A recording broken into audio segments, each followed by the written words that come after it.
check, test check.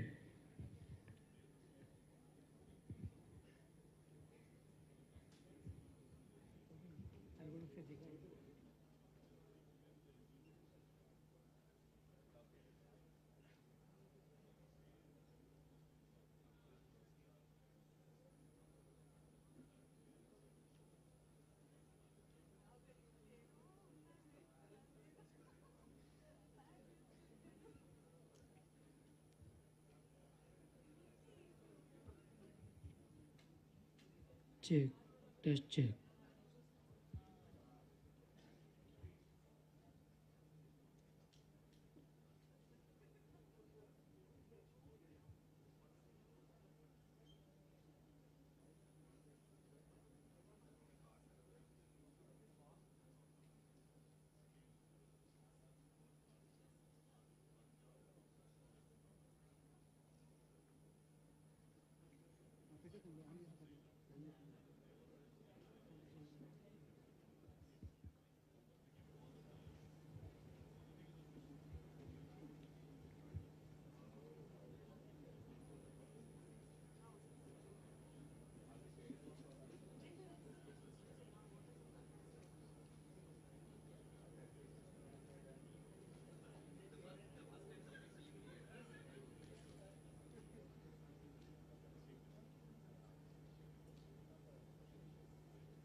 A very good morning to all of you. Honorable President GITAM Shri Bharat Garu, Professor M.S. Prasad Rao Garu, respected Vice Chancellor GITAM deemed to be University, Professor K. Sivaram Krishna Garu, Pro Vice Chancellor GITAM deemed to be University, Founder Global Workforce Management Shri Shivakumar, Co-Founder Global Workforce Management Shri Pato Ganguli, Convener CHRO Dr. Pappu Raja, dignitaries present here, delegates, faculty, supporting staff, fellow students, and press and media. A very warm welcome to all of you. May I request all the dignitaries and CHRO members to grace the dais.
A very warm welcome to all of you to the GITAM CHRO Conclave 2018 Leading Through Disruption in association with Global Workforce Management Forum, which is the first workforce management forum in the world initiated at India. Sponsored by lead sponsors La Moda, the largest online store of clothes, shoes, accessories and merchandise. Co-sponsors Skill Recruit, Global IT and Leadership Staffing Solutions Providers. Associate sponsors Bits.io and SQ. Logo sponsors Metamorphosis, Q-Minds Consultancy. Print media sponsors Red Magazine. Branding partners Design 7. Travel partners Akbar Travels. Hospitality partners The Park. Radio partners 98.3 Radio Mirchi. The agenda for the CHRO Conclave 2018 is Leading Through Disruption. We are living in a world where change is the norm. Disruption is no longer a novelty. It's a way of life inside and outside of work. The forces that drive the intense disruption create complexity that challenges even the most agile organizations. To thrive, organizations must find new ways to balance the waves of change and innovation to create coherence. This is a world that needs speed, agility, and new models to meet the evolving needs of business. CHRO Conclave has 30 plus prominent speakers from different domains of industry who will explore the critical role HR leaders play in creating a competitive advantage by finding value within the disruptive layers of the business environment. So, before we gear up to our discussions, let's all raise for Vande Mataram.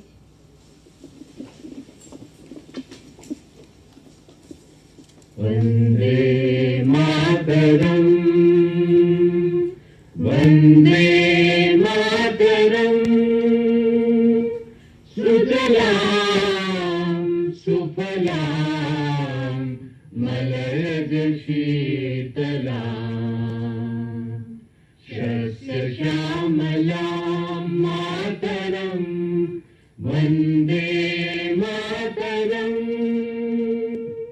Shubhra Jyosna Pulakitayamini, Pullakusumita Drumadala Shobhini, Suhasini, Sumadhura Bhashini, Sukhadam Varadam Mataram, Vande Mataram.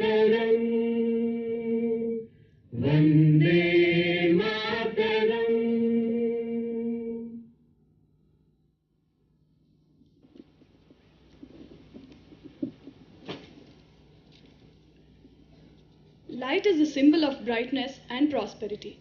To make this day a blessed one, invoke Goddess Saraswati by kindling the lamp of knowledge and wisdom. For seeking the choicest blessings for the same, I request Professor M.S. Prasad Rao Garu, Vice Chancellor GITAM Deemed University, and Sri Shivaram Kumar, Founder GWFM, along with Sri Bharat Garu, President GITAM, to light the lamp. I also request the dignitaries of today and CHRO members to join them. सुमधुर भाषिणीं सुखदां वरदां मातरं वन्दे मातरं Vande Mataram.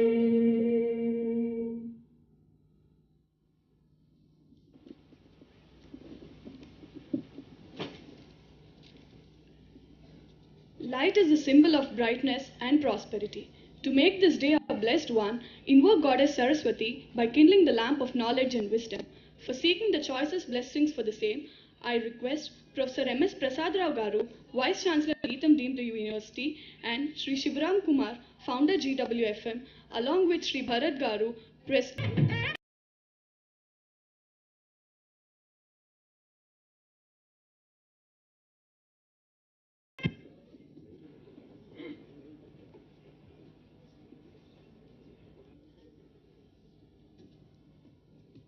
May I now request Professor Sivaram Krishna Garu, Pro Vice Chancellor GITAM Deemed to be University and Dean and Director GSIB, to deliver the welcome address.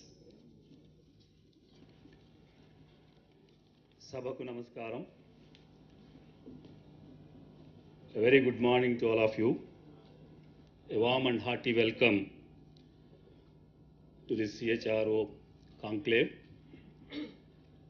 Dignitaries on the dais, Honorable Vice Chancellor, Professor M.S. Prasad Rao Garu, Honorable President of GITAM, Sri Bharat Garu,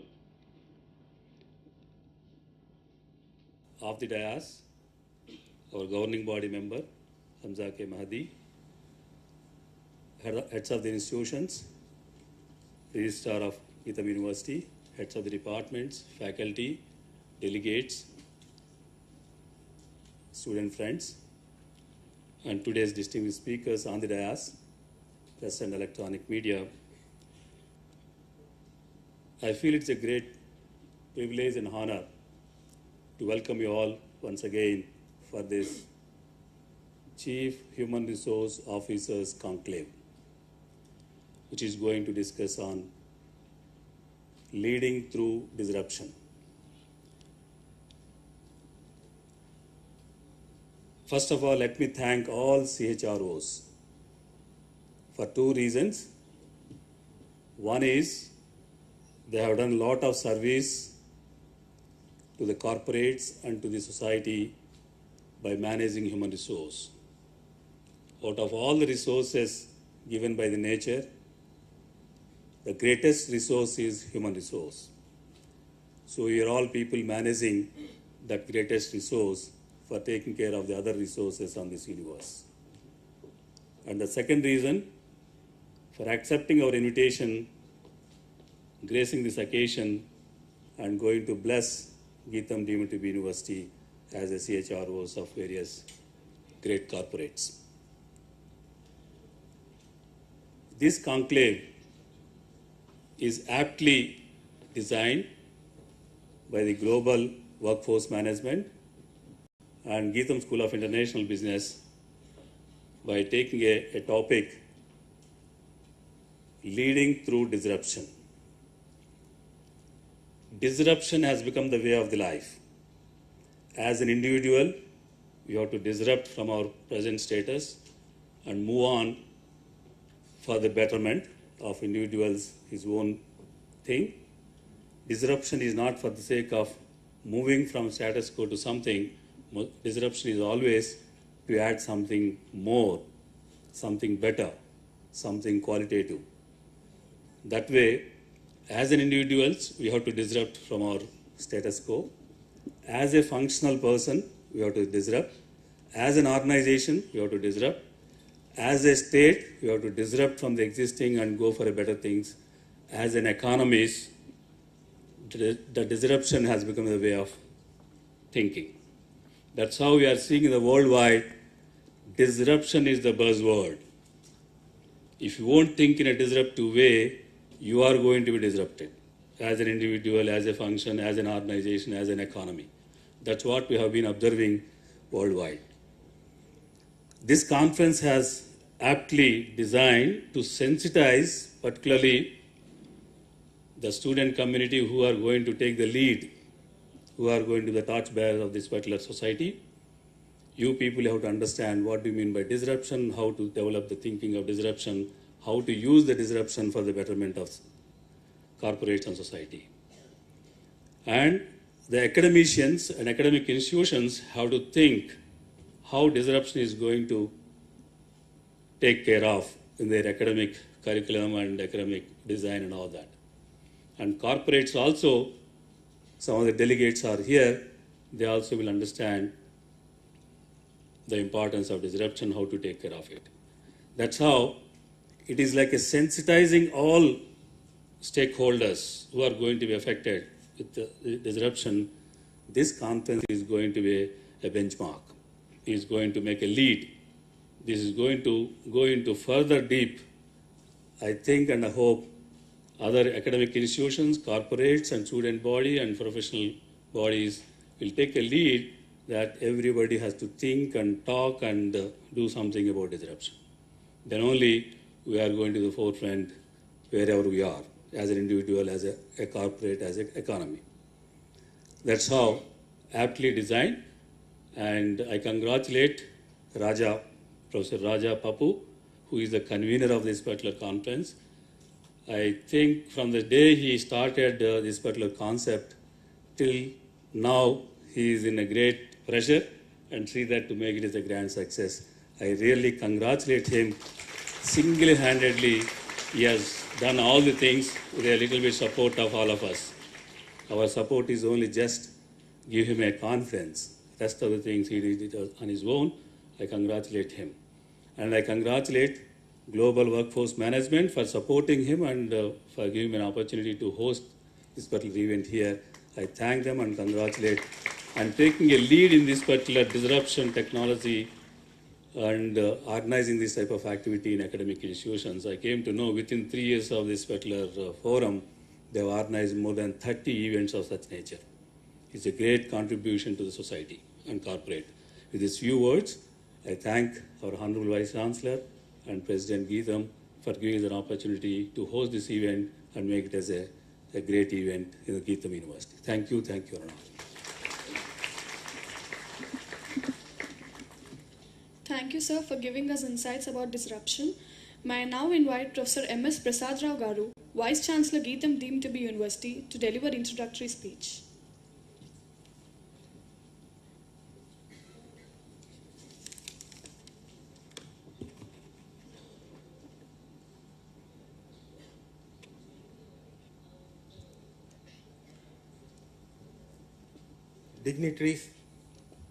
Dignitaries on and off the dais, my dear colleagues from GITAM, student friends, press and media, a very good morning to all of you. Let me congratulate at the outset Professor Raja, who was instrumental in organizing this conclave. I congratulate all the people who are associated with the organization of this conclave, and also I thank every organization and individual who supported financially and otherwise for organizing this conclave.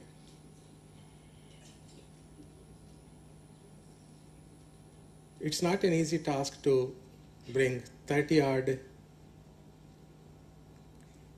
officials, CHROs, onto a single platform. Most of them are representing multi-billion-dollar companies. Raja has done a great job in bringing these people onto a common platform, and I extend a warm welcome to all these dignitaries to GITAM campus. I thank every one of them for making it convenient to come to this conclave. Today, I just wanted to tell you three aspects. Having come to a CHRO's conclave, something connected with business and management.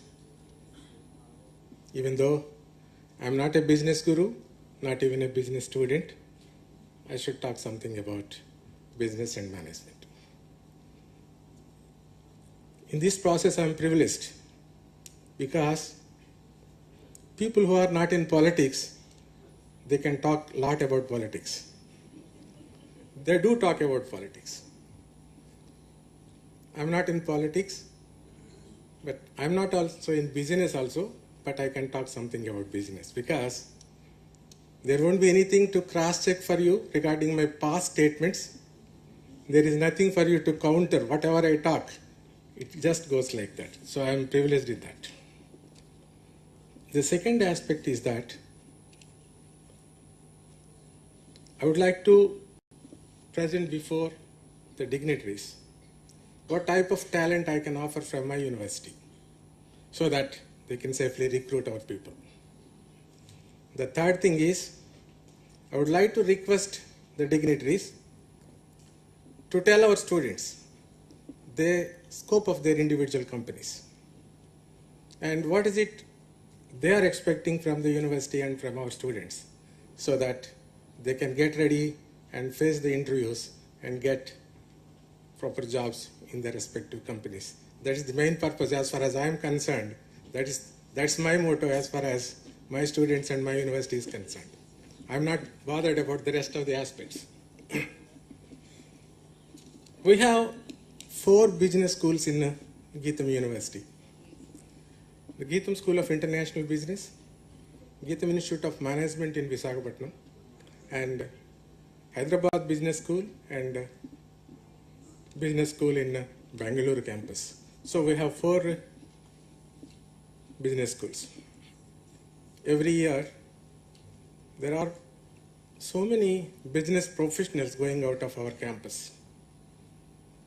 And I'm happy that all the 4 schools are doing wonderfully well, giving good training to our students. And they are preparing business professionals, not in tens, but in hundreds every year. In making these professionals, in my sense, a professional is one who has proficiency in the job he has taken up. Proficiency in the field he was trained for. So, if you say that I'm a professional, I'm confident that I am perfect in my profession. If you are not perfect in your profession, naturally you remain as an amateur. Now, these professionals always, they will be proud of their profession. If you are proud of your profession, then only I consider you as a professional, otherwise not. So when you will get that proudness in your profession, you get the proudness in your profession if you are maintaining some professional ethics. You are maintaining some professional rules and regulations.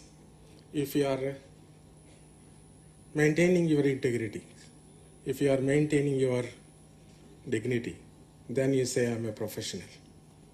If we can teach our students to maintain that dignity, if we can inculcate that professional ethics on our students, I think our job is more than done. If we cannot maintain this professional ethics and integrity in our profession, then you become an ordinary fellow. You lose your pride. You take any profession. I'm a teacher. I proudly say that If somebody asks me, what is your profession? I'm a teacher. My teaching is my profession. When you can say that? If you are doing your duty to the best of your ability, you may not be extraordinary, but if you are able to do it to the best of your ability, I can proudly say that I'm a teacher. My profession is a teaching profession. Now, you're not doing your job for nothing.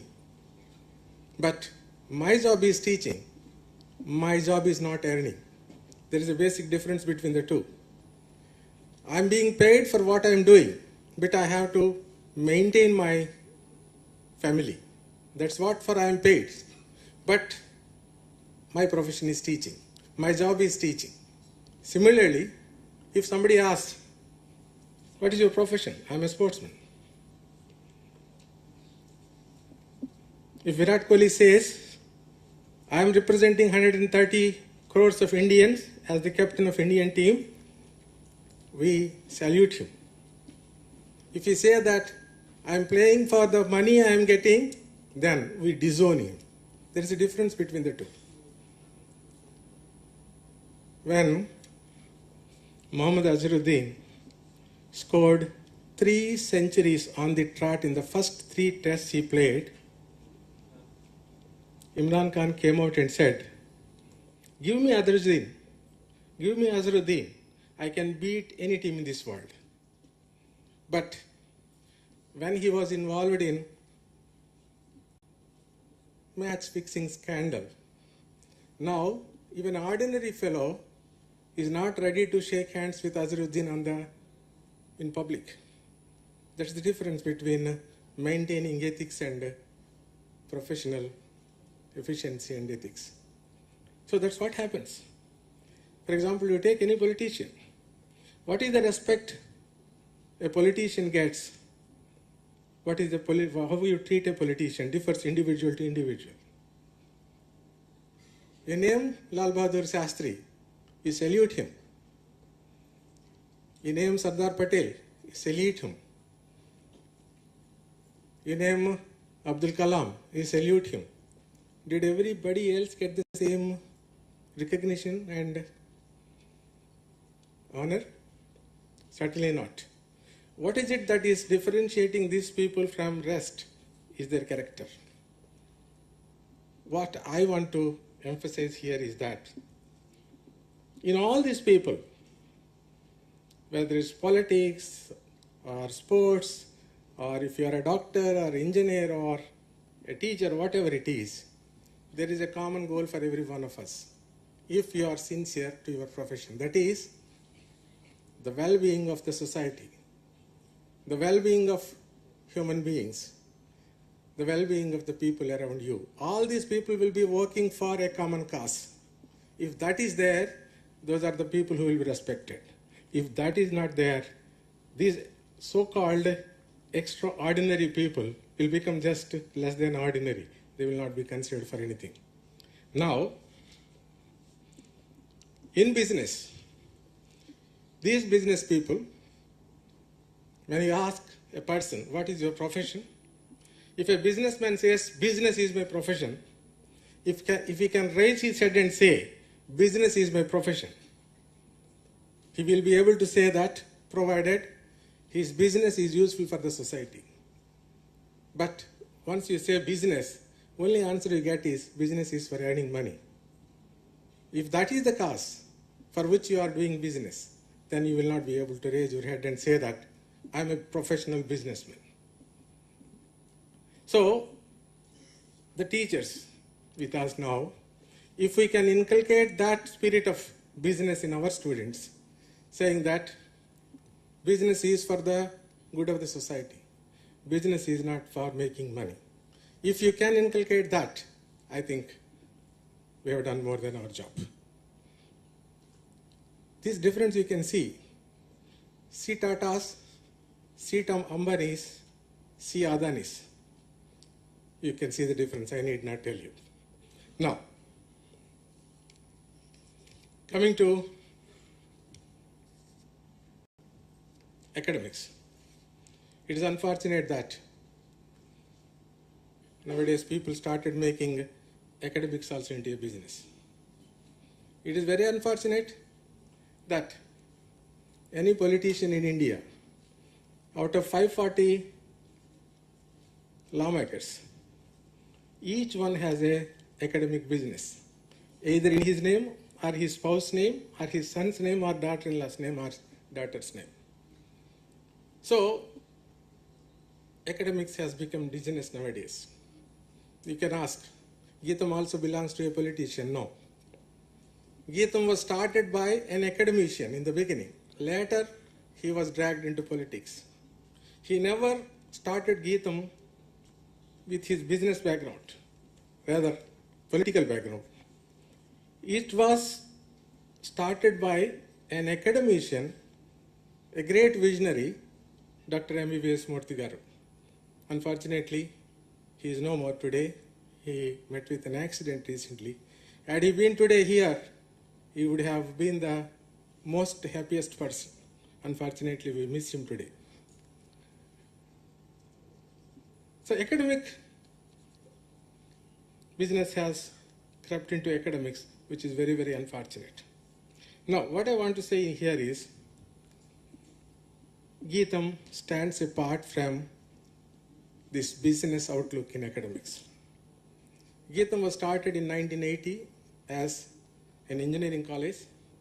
It got the status of a university in 2007. We started 2 more campuses in Hyderabad and Bangalore in 2009 and 2012. Now, whatever single rupee GITAM got through organization of these schools and colleges, every pie was spent in the development of GITAM. Every pie was spent in the for the welfare of the students who are studying with us. And in that way, we never made academics as a business. That is the area where GITAM stands away and far away from the rest of the people. Now, what I want to offer to these dignitaries from GITAM side. GITAM has every faculty on our campus. We started with business, we started with engineering courses, then we added management courses to that. We have 2 management schools in Vizag, as I told you just now, and 2 more in Hyderabad and Bangalore. We have a very big science college, a very big engineering college, and then we have architecture college here, we have law college, we have a pharmacy college, and we have a big medical college where we are sitting right now, and a nursing college, and we have programs in humanities and social sciences. We offer about 190 programs in undergraduate, postgraduate, and doctoral programs. Now, all these companies, they can be IT companies, they can be pharmaceutical companies, they can be different industries. We have personnel, we have students, we have the knowledge to cater to anybody's needs. And not only that, we train our students meticulously. Always we try to imbibe certain qualities based on Gandhian principles and values to make them a holistic personality. That's what we can offer to all these corporates. And in that way, GITAM is always in the forefront to give good students to help these corporate offices. Now, what is it I am expecting from these people? I want these dignitaries to tell our students sitting here, what is the scope of your company? What is it you are going to offer to our students? And at the same time, what is it you are expecting from our students? Please tell them how they have to prepare for the interviews and how they improve their skills in a particular area which suits your requirement. Naturally, the requirement of each company differs from one to the other. So I request every one of you to advise our students, advise our teachers also, so that they can train our students in a proper direction so that they will all be placed well in their future trials. Thank you. Thank you so much for giving me this opportunity.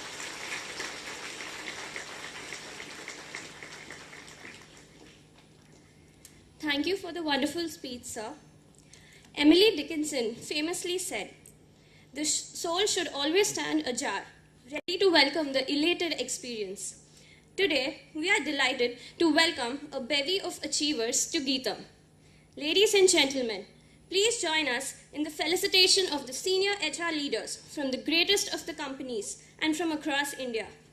On behalf of GITAM and the entire fraternity, we extend a very heartfelt gratitude to all the speakers for sparing their valuable time and making it possible to attend the conclave. Now I request our President, Shri Bharat Garu, and our Honorable Vice Chancellor, Professor M.S. Prasad Rao Garu, to do the honors. Now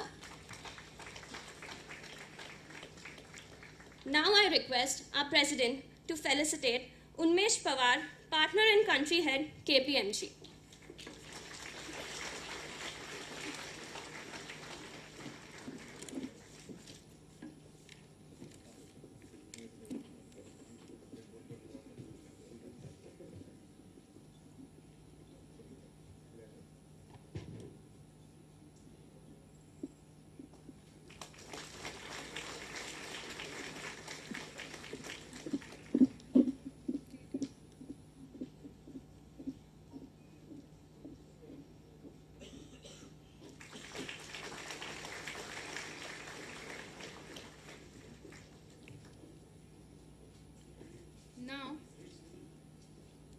Now, may I request our Vice Chancellor, M.S. Prasad Rao Garu, to felicitate Vinay Agarwal, Head HR, Tech Mahindra.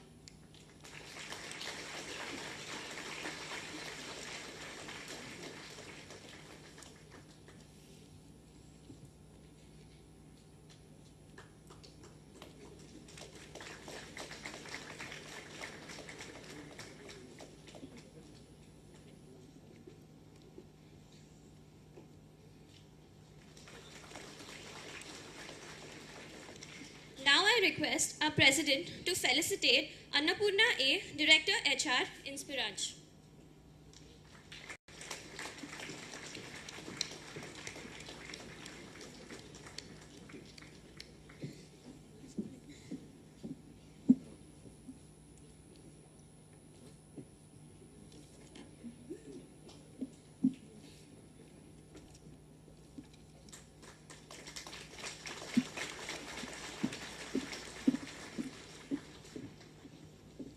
Now, I request our Vice Chancellor to felicitate Harjeet Khanduja, Vice President HR, Reliance Jio.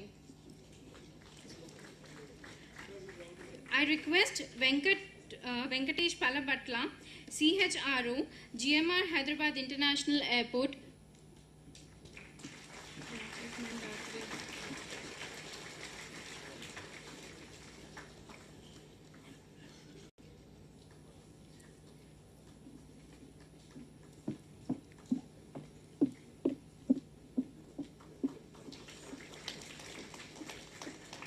Now I request our President to felicitate Rajiv Mendiratta, Director WFM DXE.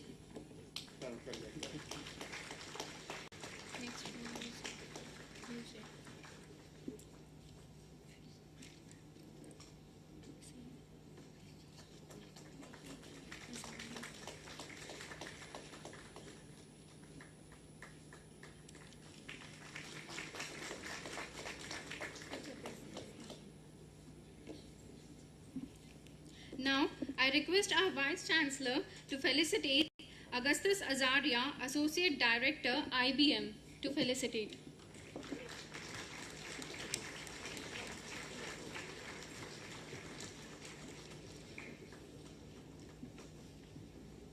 Now I request our President to felicitate Purnima SP, Director HR, Tejas Networks.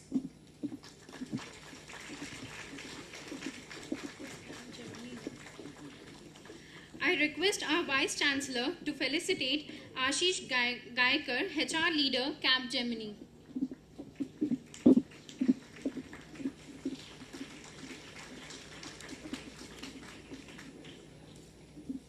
Now I request our President to felicitate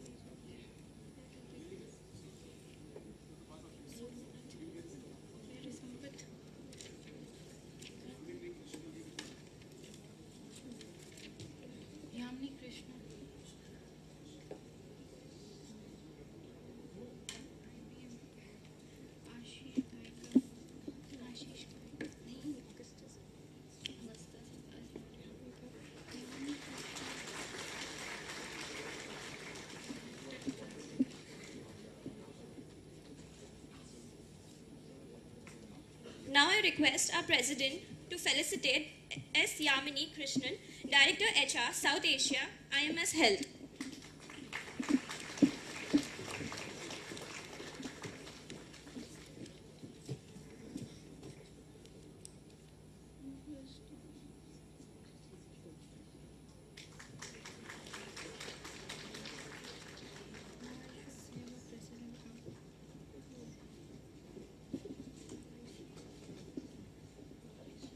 Now I request our Vice Chancellor to facilitate Rangarajan Subramaniam, Head of TA, EY.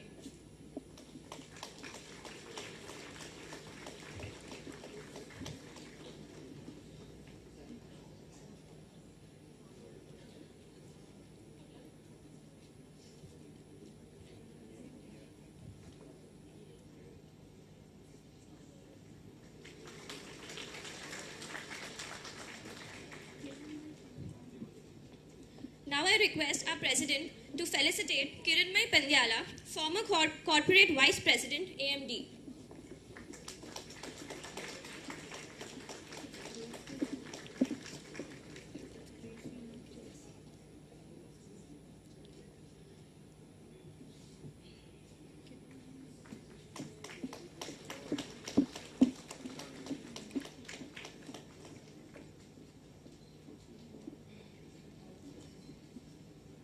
I request our President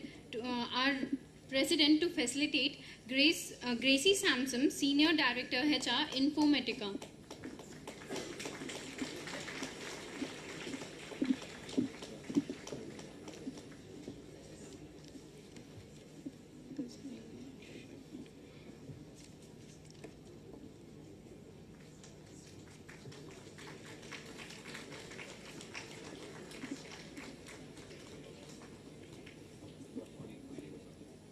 Now I request our Vice Chancellor to felicitate Manoj E.G., Head HR, Microfocus.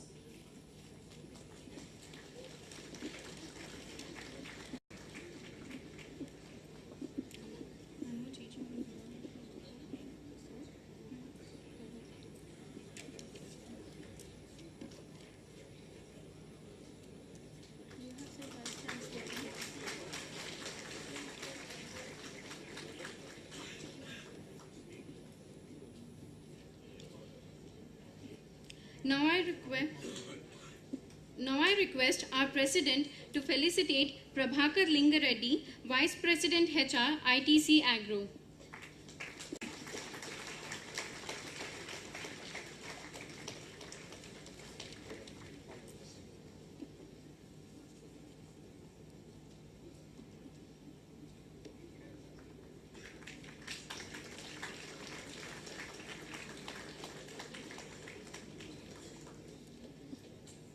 I now request our Vice Chancellor to felicitate Deepak Gupta, Head HR, India, and Senior Director HR, DST Systems.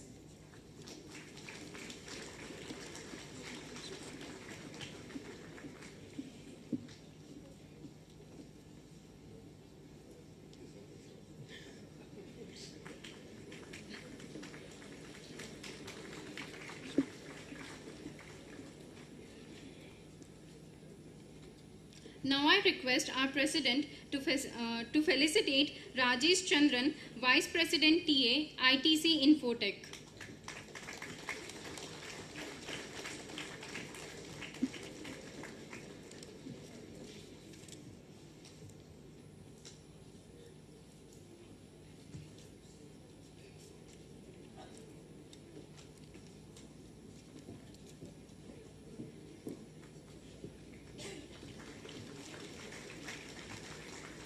I now request our Vice Chancellor to felicitate Ranjit KP, Director HR, Fortinet.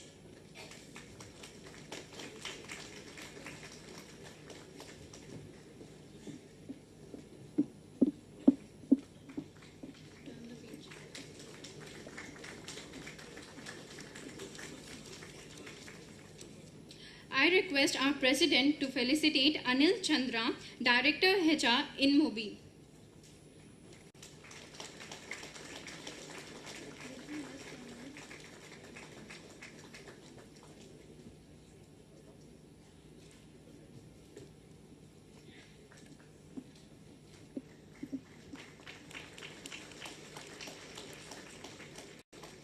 I now request our Vice Chancellor to felicitate Vikas Dubey, Head HR, Persistent Systems.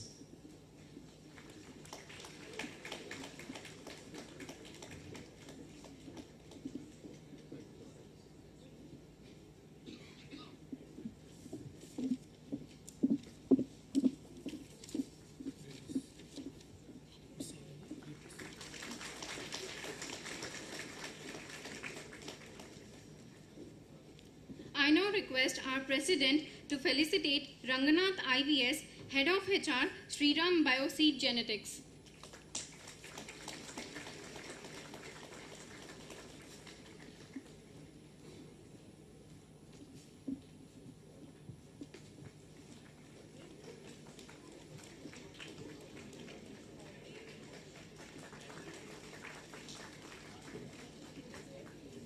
I now request our Vice Chancellor to felicitate Sanjay Lakhera, Campus Head, LG.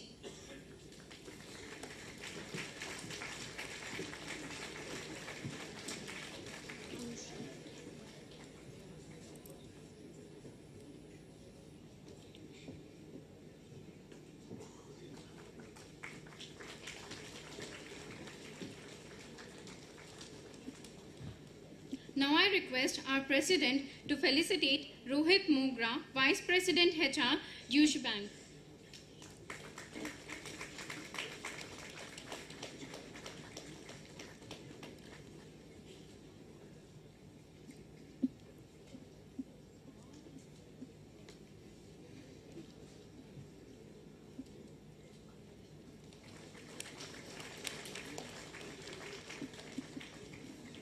I now request our Vice Chancellor to felicitate Harris AW, Global Head HR, Sandria Engineering and Consulting.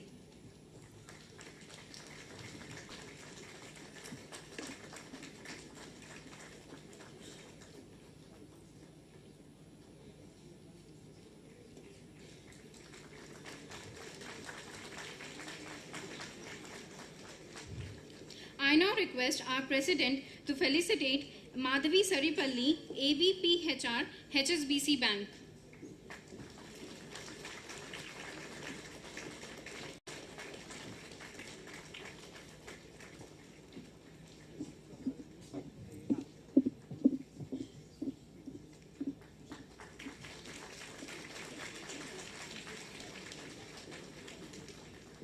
I now request our Vice Chancellor to felicitate Mayank Bhatnagar, General Manager HR, CNN IBN.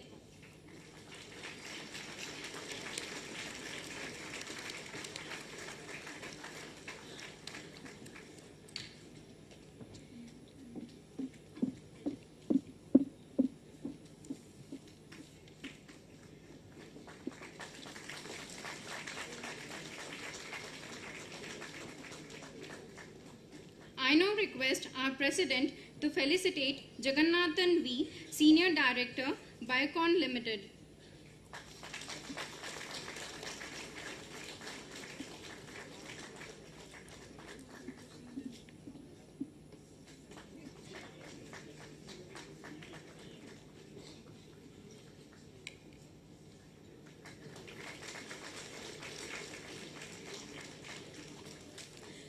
request our Vice Chancellor to felicitate Manoj GNV, Associate Director HR, Cognizant.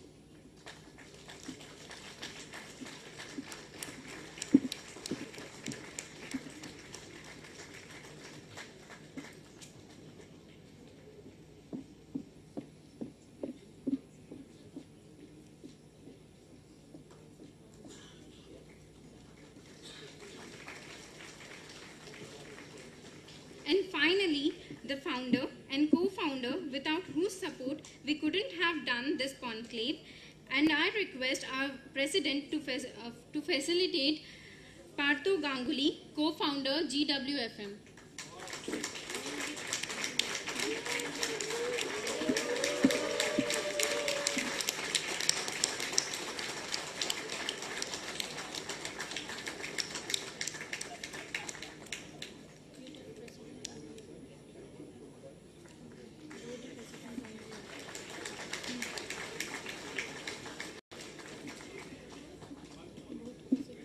I now request the President to felicitate Dr. Shivakumar, founder, GWFM.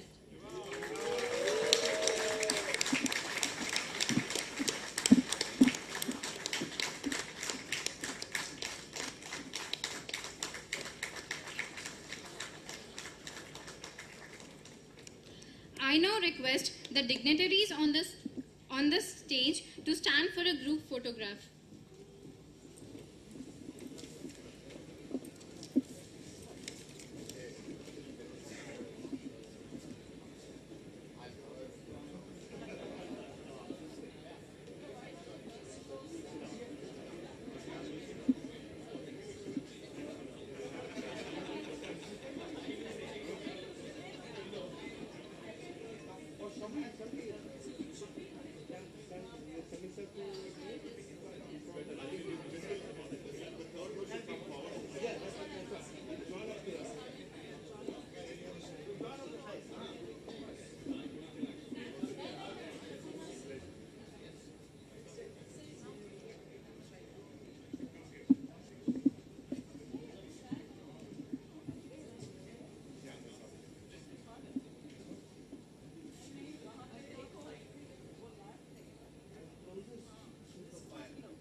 It's an honor for us to have a president amongst us, the backbone of GITAM, a young, dynamic and an energetic leader.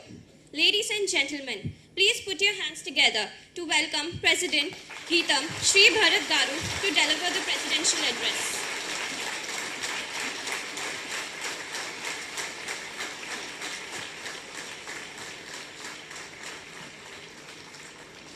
Thank you. Good morning, everyone. I want to take a cue from our Vice Chancellor to simplify the greetings to the dignitaries on the dais and off the dais, faculty, delegates, students, to our organizers, Professor Shivaram Krishna Garu, Professor Raja Pappu Garu. They've done a fantastic job. Due credit to them, but I want to just add a caveat to that. I think no matter the amount of hard work that's been put in, if the value is not gained from the participants and the delegates today, I think the effort is wasted. So I really look forward to students and faculty really listening to these people who've come and who have agreed to come and participate in this event. Thank you to you all to agree to our invitation and visiting our campus. As an individual, I think if I'm sitting here as a student, I would think about certain things. I want to extend myself, and I want to ask the HR leaders on the stage. Succession planning. This is something that every company should be and every organization should be thinking about. We've been facing this over the last 1.5 months. The unfortunate circumstances that led to the demise of our president has put us in chaos. We're in a vacuum to lose a person of that experience and that stature. And obviously, I don't have any gray hair on my head, and he started this organization in 1980. He was 42 then. I'm 29 today, and I've been inducted by the governing body to lead the society that presides over the university. So obviously, I feel overwhelmed to be in this position. So I think that's something that all of us as individuals, as organizations should think about seriously, because it's not just the president, it's about every role in the organization. What is the succession planning? What is the future of the organization? Where are we heading? How are we going to get there? I think the other thing that I would ask, and I'm sure people would be covering it here in this conference, is how to build a strong culture that promotes meritocracy, that promotes independence, because I think not only in the academic sector, I think in every sector that's something that's not that easy to create, because there's no one solution that is fair to all, and we come from a very complex country with so many diverse opinions and diverse caste, creed, religion, etc. So that's one thing that I'd like to learn. So Professor Raja Papukar, I was asking him, what is this conference about? What would you like me to speak? He sent me a few points. One of them is about bringing industry and academia closer to each other. I think definitely that's something that colleges like ourselves have been speaking about for 20 years, but have not actually been very effective in building those deep, sustainable bonds. So we'd like to learn from you. What do you want from universities such as ourselves? What would you like to see moving forward? I'm not interested personally in a transactional relationship or not necessarily a give and take, but more in building a sustainable relationship. So I'd like to understand that. So as we meet in this conference and afterwards, I'd like to hear you on how that can happen. And the other thing is, can we get a raise of hands? How many business students are here in this hall? Okay, maybe a third. Engineering?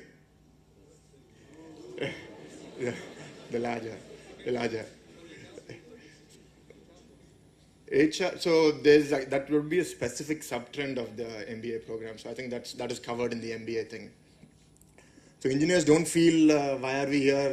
What are we doing over here? It's not just about jobs. It's also to learn something that I was told when I was in my undergraduate institution. It's as much you picking them as them picking you. So you have to also look into what organization are you applying to, what is the culture of their company, what is your future heading in there. It's not just about getting a job, getting a salary, because you will probably get that because you're in a decent organization, I want to say. But it's about where you're going to be 5 years, 10 years from now, and realizing whether you can achieve that through the company that you choose to join. And disruption, that was a word that was used. Disruption is definitely necessary, and I don't know if it is related to HR specifically, but one thing that we're seeing in the academic space is we don't know if a 4-year or a 2-year undergraduate or a graduate program is going to be relevant 15, 20 years from now. Because if the companies were to come and say that I require somebody with a certificate in artificial intelligence and machine learning and that's enough, then what are we doing over here, teaching them for 4 years about computer science? The world is changing every 6 months, every 1 year. So we're learning, we're evolving, and we want to see how we don't get disrupted but remain a disruptor. So I call forward to all faculty, all students to come and contribute, to think about this direction, because we already have the physical infrastructure. And I personally believe that there is a role for a campus like this, because motivation is not something that is easy to create sitting at home. When you're in an ecosystem of motivated peers, I think it makes you work harder, makes you think seriously about your career. So there is some time to go. If Harvard and Stanford are going to survive, then we have 20, 30 years lead according to that. So I don't want to take too much of your time.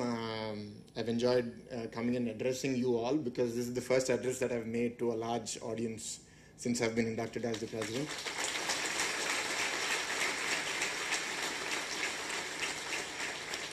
I'm still learning. I'm still learning what this role means, because there's one thing for sure: I cannot do what all my grandfather did, because he knows which tree, which leaf when it fell, which brick when it was built.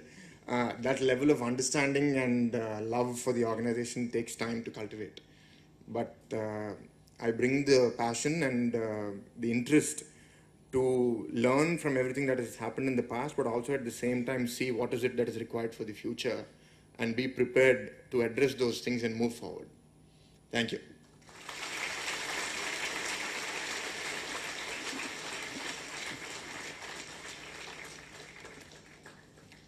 Thank you, sir, for opening up a topic on succession plan of HR.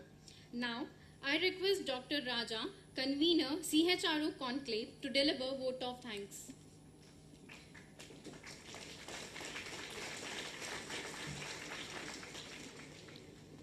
Thank you.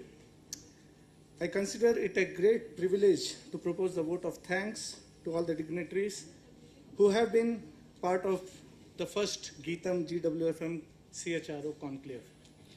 First and foremost, I would like to dedicate this event to our founder president, late Shri MBBS Murthy Garu.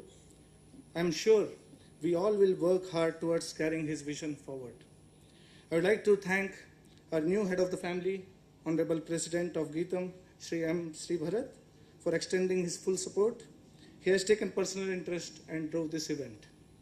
I would also like to thank Honorable Vice Chancellor, Registrar, Board of Management, members from Central Administration, and all the heads of the various institutions in GITAM. Special thanks to Professor Lakshmi Prasad, Principal GIT, and Professor Sheila, Principal GIM, for their continuous support. This event is executed under the able leadership of Honorable Pro Vice Chancellor and Dean and Director Additional Charge of GITAM School of International Business, Professor K. Shivaramakrishna. I have bothered him day in and day out since last few weeks, and he has taken care of every minute detail and has brought the event into this shape. This event would not have been imagined without you, Annapurna. I invited her for a guest lecture a few months back. She said she will come with few friends, and this is what it is turned into.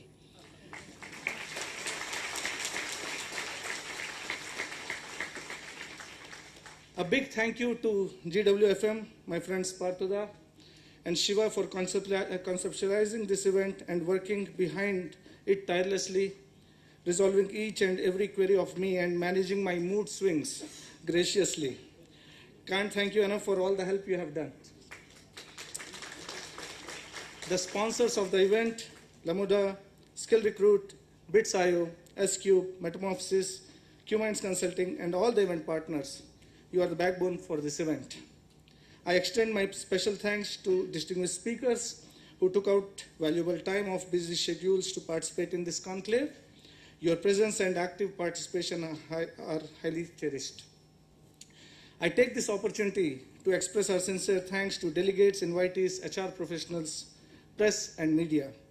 I would also like to thank our CTO, Mr. Gopal Krishna Garu, for enhancing this event with his inputs, and a big thank you to the CATS department for addressing and resolving all the technical requirements for this event. Two people who worked relentlessly with me are Professor Ravinath and Dr. Subramaniam. A big thank you to both of you.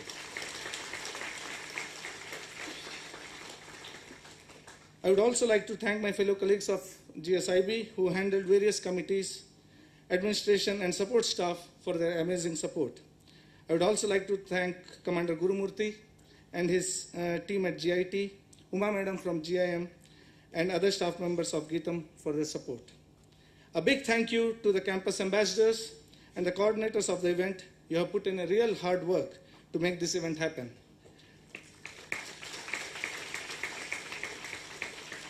I would also like to thank the suppliers, vendors, and others who have added value to this event directly or indirectly. And finally, my dear students, a big thank you to you. We have a long day ahead, and I am sure you will have a great learning experience. Please participate and make use of this event to learn and build a personal strategy for your own career. All the very best. Thank you. Jai Hind.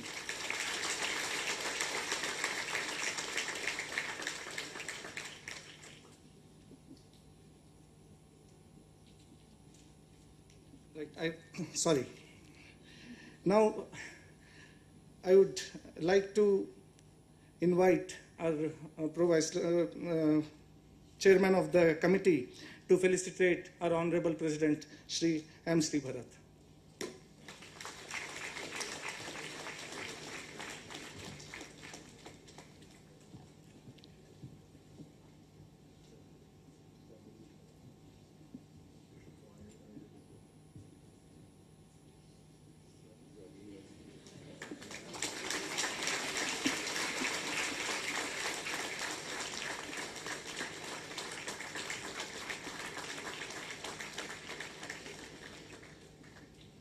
Chairman Garu to felicitate Honorable Vice Chancellor Garu as well.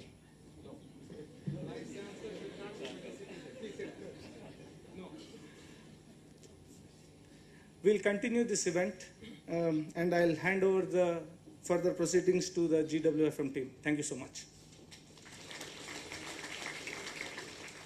I request all the dignitaries to take off the dais seats. Thank you.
You can have the best strategy and the best building in the world, but if you don't have the heart and the minds of the people who work with you, none of it comes to life.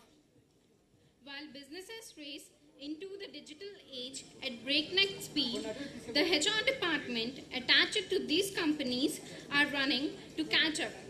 The advent of IT and robotics have created a deep impact on businesses and especially the human resources.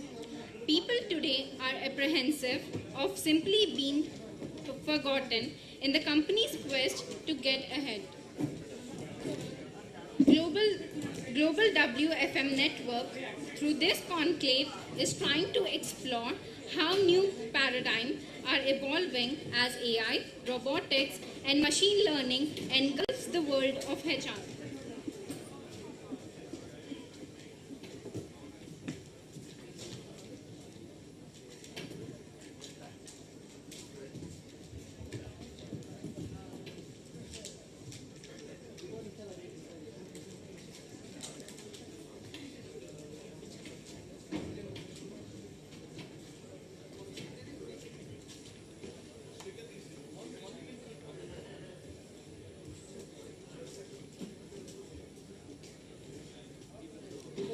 To talk about the Global Workforce Management Network Forum, let's welcome Dr. Shivakumar, founder and president, GWFM Network.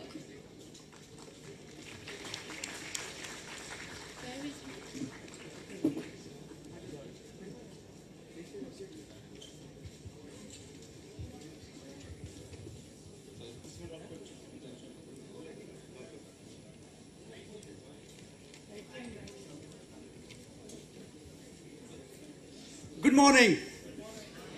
Namaskaran, Bagunara.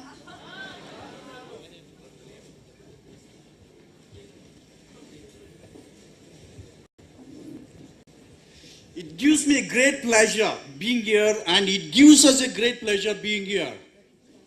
Can you all hear me at the back? Mr. President, Professor Shivaram Krishna, and Professor Prasad Rao, and Pani Rajapapu, management staff, professors, then lecturers, admin team of GITAM, and our co-colleagues from the industry and industry delegates and students, friends, good morning. When I heard the story of GITAM, I am reminded of Stanford University, the exactly same thing that they have gone through.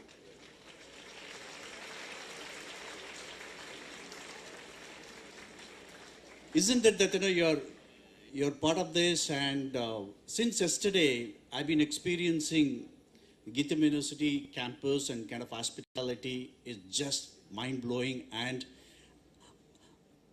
amazing. Today, I'm here with thousands of souls meet at one place. You know what happens? Completely electrifying, and I feel that so energetic and electrifying. You can see that thousands of voltage, in my body, just blowing, and this is what is called power of connect, power of network, and here we meet with the industry and the academia. Place to ideate, learn, unlearn, and learn new things. We have a great topic today.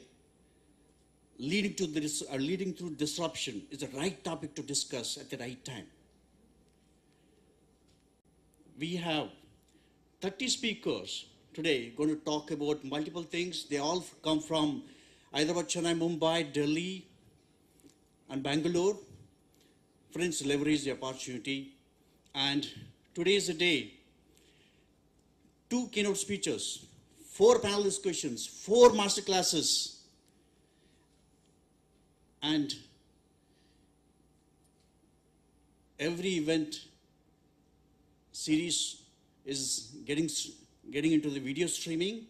Not only the audience who are watching this, our 10,000 members of Global WFM are going to be watching this, and they're going to witness GITAM University's event today.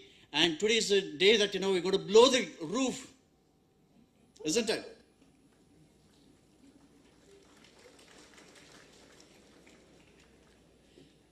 So GWFM has been a phenomenal Make in India example, like people at the West stunned looking at what this first GWFM forum started in India. We crossed through that in 3 years. We reached from 30 members to 15 members. Our vision is to grow like Asia's largest in 2020, and 2025 we're going to be world's largest professional forum. I'll just talk quickly about this. What is the GWFM? I'll just take a few minutes.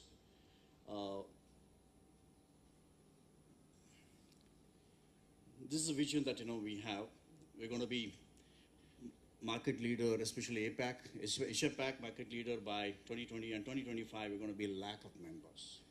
These are some of the events that can be hosted in places like, this is one of the interview series that we do. We interview CEOs, and a couple of events that we hosted.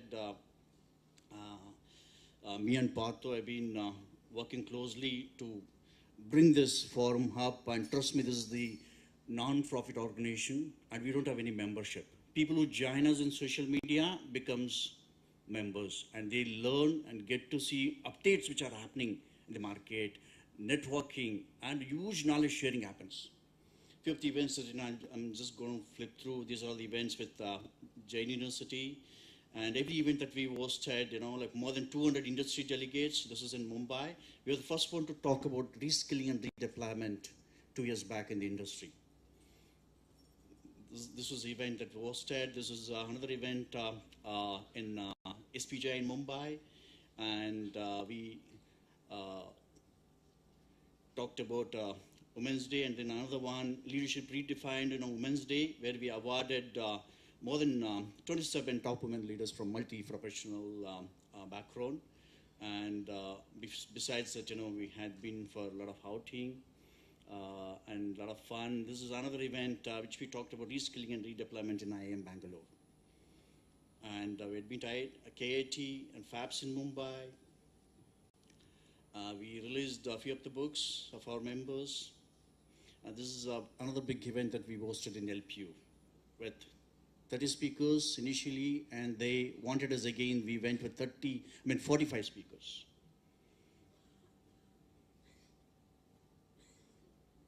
These are the events with LPU. And then we had 3.0 HR events. We are calling Umesh again here, this event. This is social media where, you just search through global WFM forum, you find us, minimum 6,000 members there. You see that in social media we have displayed GITAM and GWFM event. More than 10,000 people witnessed this page, and we have been posting a lot of videos, posters and all. And a lot of people going through the social media, connect. And every event that, we have bigger number of crowd, we have few of the initiatives that we started, what GWFM does. This is one event with CIA, Hyderabad we hosted. These are all these speakers that, even Vinay and a lot of other speakers have come here again, with us. This is in Soa Shiksha Sandan in Orissa. It came in newspaper in Orissa and also in news channel. And what is it, we are lined up. So we have biggest CSR event coming up in 1st of December. And we have design thinking programs, and we offer certifications, which is coming up in Hyderabad and Chennai. You can register. What is new thing that we are doing is, we are publishing 2018 employability index. We are doing research with more than 4,000 companies, and then happen in February. In Bangalore on 2nd of February. We want people to participate and join in. This is going to be big talks in 2019.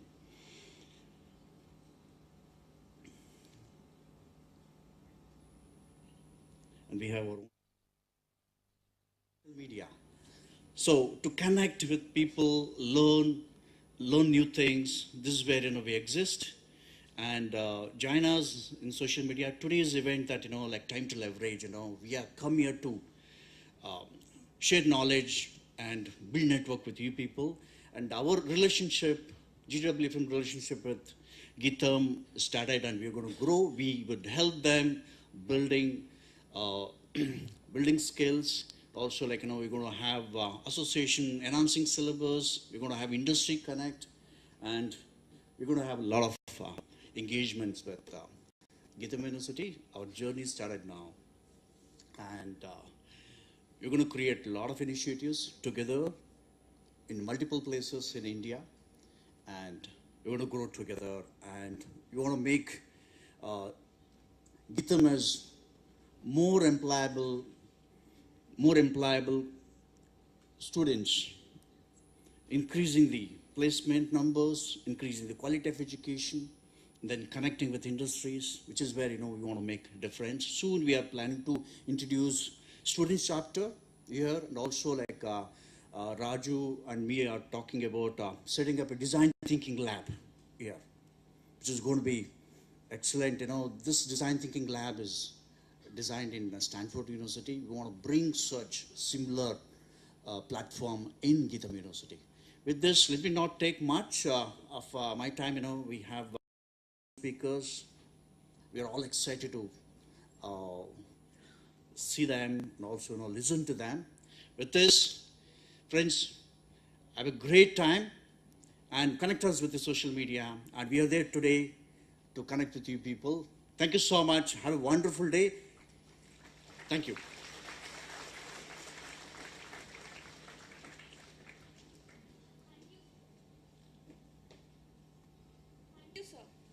Over the last 20 years, almost every business, economy, and country has experienced some degree of disruption through a widespread availability of information. Human resources as an industry has experienced the transformative power of information as well. As a matter of fact, the industry surges ahead towards greater heights as we understand our people with more depth and meaning than any of our best guesses or gut instincts ever provided. That intelligence is paramount to the future of HR, and it is driven by a new and a challenging way of working and the future of work. Let me request Partho Ganguly, founder GWFM Network Forum, to set the context of the conference.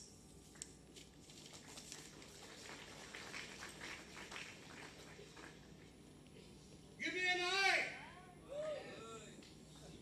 Give me an L. Give me an O. Give me a V. Give me an E. Give me a U. Do you love me? I love you.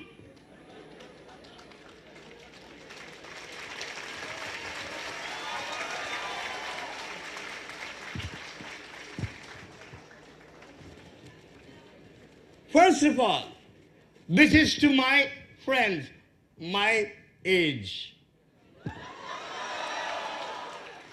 This is to you. Then to older people who are sitting here. Starting from there, Rajiv is 12 years older than me. Yeah? Love you all.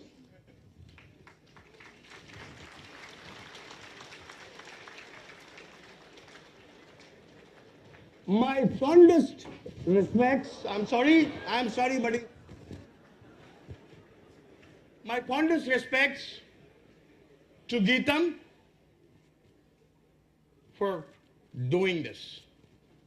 My fondest respects to my Akka for doing this. My fondest respects to Raja to put this together. Shiva, can we have you here for a second? Shiva.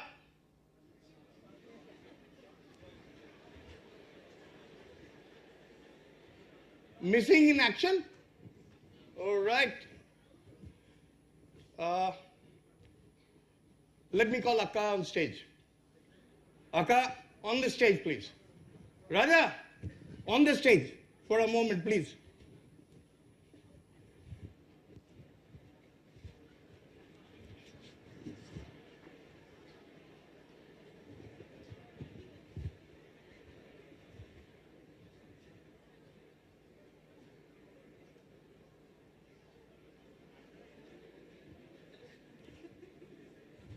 To the senior, I'm handing this over to the senior for all that she's done.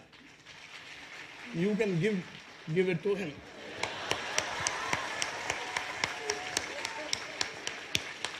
Louder, louder.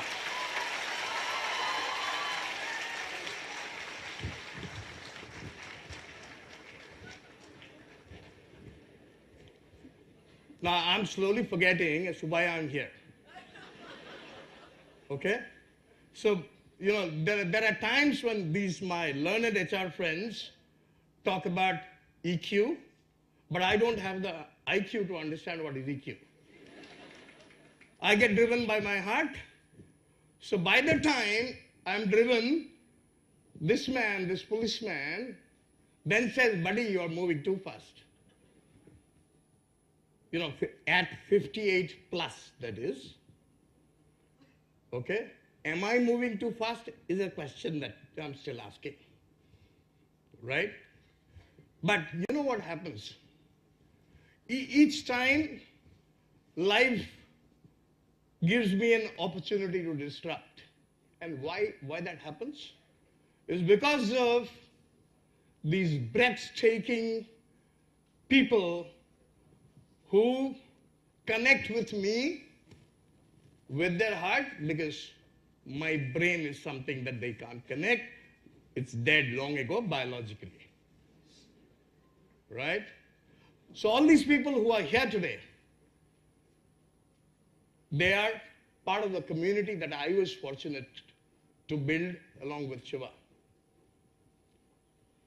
And today, they are here, and that is the disruption. These leaders would tell you how to bring disruption into your lives. And finally, one day, we be part of the audience, and you leaders talk.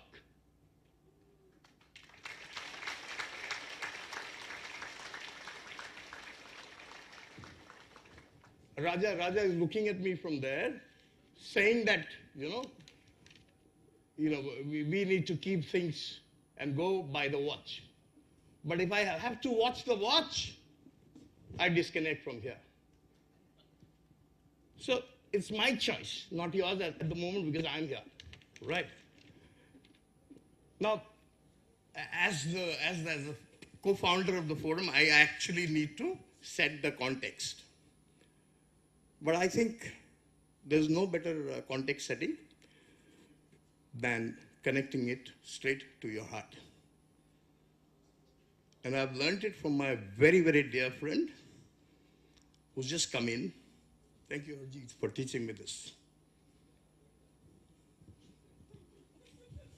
So friends, I have stepped out. Now you are standing there.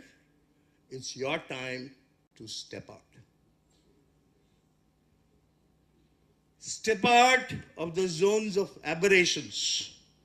Step out of the shackles and surge. Because it's your world and it's your glory. God bless you with disruptive minds. God grant you the power to disrupt. God grant you the power. You are unbeatable. You disrupted and you defeated all. Somebody told me this, and I've been living, even if that is a lie, but I'm living that. Okay? All of you sometimes believe in things which you haven't seen, and disruptions will happen. And believe me, before you start putting in exercises to build your leadership skills, people will hail you as a leader. God bless. Wish you disruption. Wish you leadership. Thank you very much.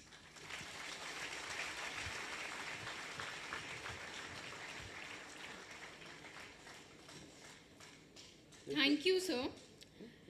Ladies and gentlemen, please put your hands together to welcome the keynote speaker, Mr. Unmesh Pawar, Partner and Country HR Head, KPMG.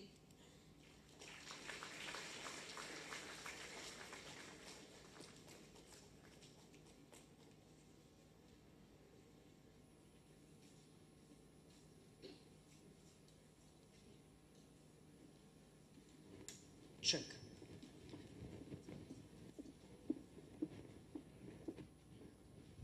All right, good morning, everybody. Come on. There are how many people in this room now?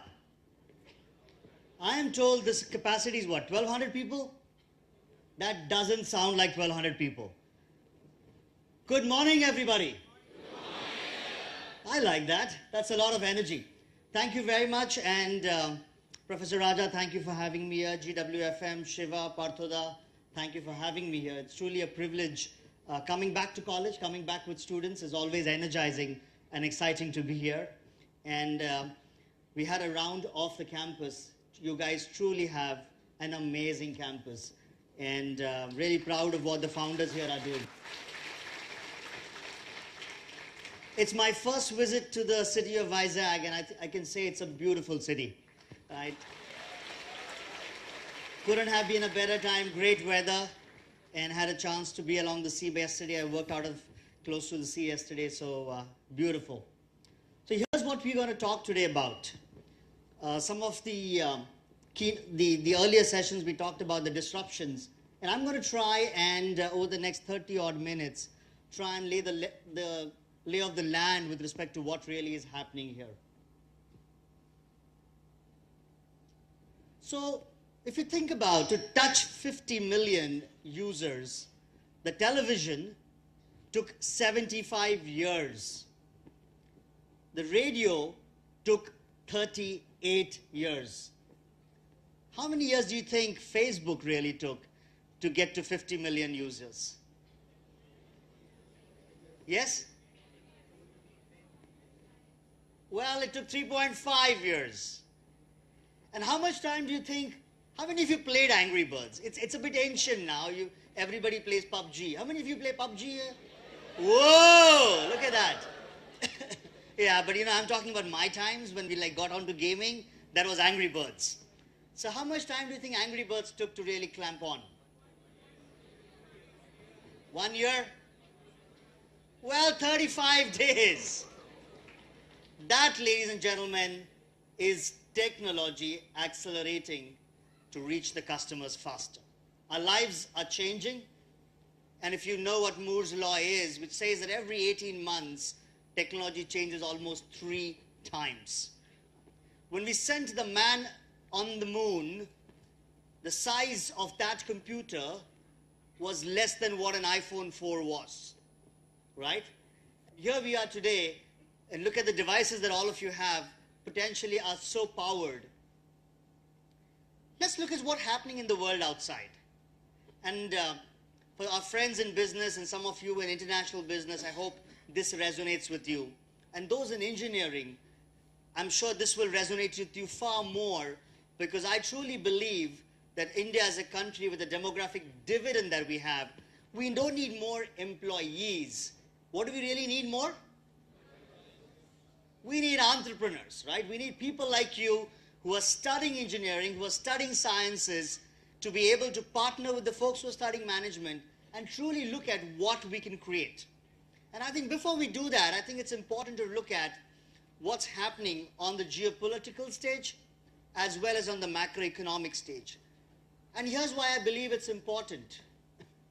It's important because it's no longer possible that you are working in isolation. We are dependent upon what's happening in and around us, in the countries that are in and around us, as well as in general countries that are on the global stage, because that is really what defines how money flows and how money stops. And that impacts businesses. Today, if you are a CEO of a business, there are certain things for you to genuinely worry about. First, I want to talk a bit about what's happening on the global macroeconomic stage. First really is the sharpening tensions and doubts about US's role on the world stage. Well, we all know the president of US, right? He practically runs the country over Twitter at 3 a.m. But what's very interesting is the move to what's happening on the world stage has started some time back. We all know the role that US plays as the elder country in the world stage, trying to control and to sometimes almost arm twist the way world trade is running. And here we have Mr. Trump, who's basically dictating what he wants to do. I don't think he's really operating like a president, but he's more like a businessman, right? And what he's really looking at is, I need to win so that in the process you need to lose, right? It's not about win-win situations. It's really about, I want to be the toughest negotiator here. And that's all that Mr. Trump's done through his business life, right? And what you see right now is a lot of that. But I think if you look at US policy, I don't think US policy is really very different, right? I think US policy is not really very different. But I think what's really happening is because of the position that US is taking to say, we will intervene and interfere and we will put money only where we believe there's benefit to us, is making US allies really question what do they need to do. And US allies are today hedging its bets, whether it's UK, it's Germany, or some of the other allies. They're all hedging their bets on both sides of the world. And because of this new balancing that's happening in the world, where US was clearly a superpower, right? Now we're starting to see new patterns emerge. Who are some of the other powers that are starting to step up?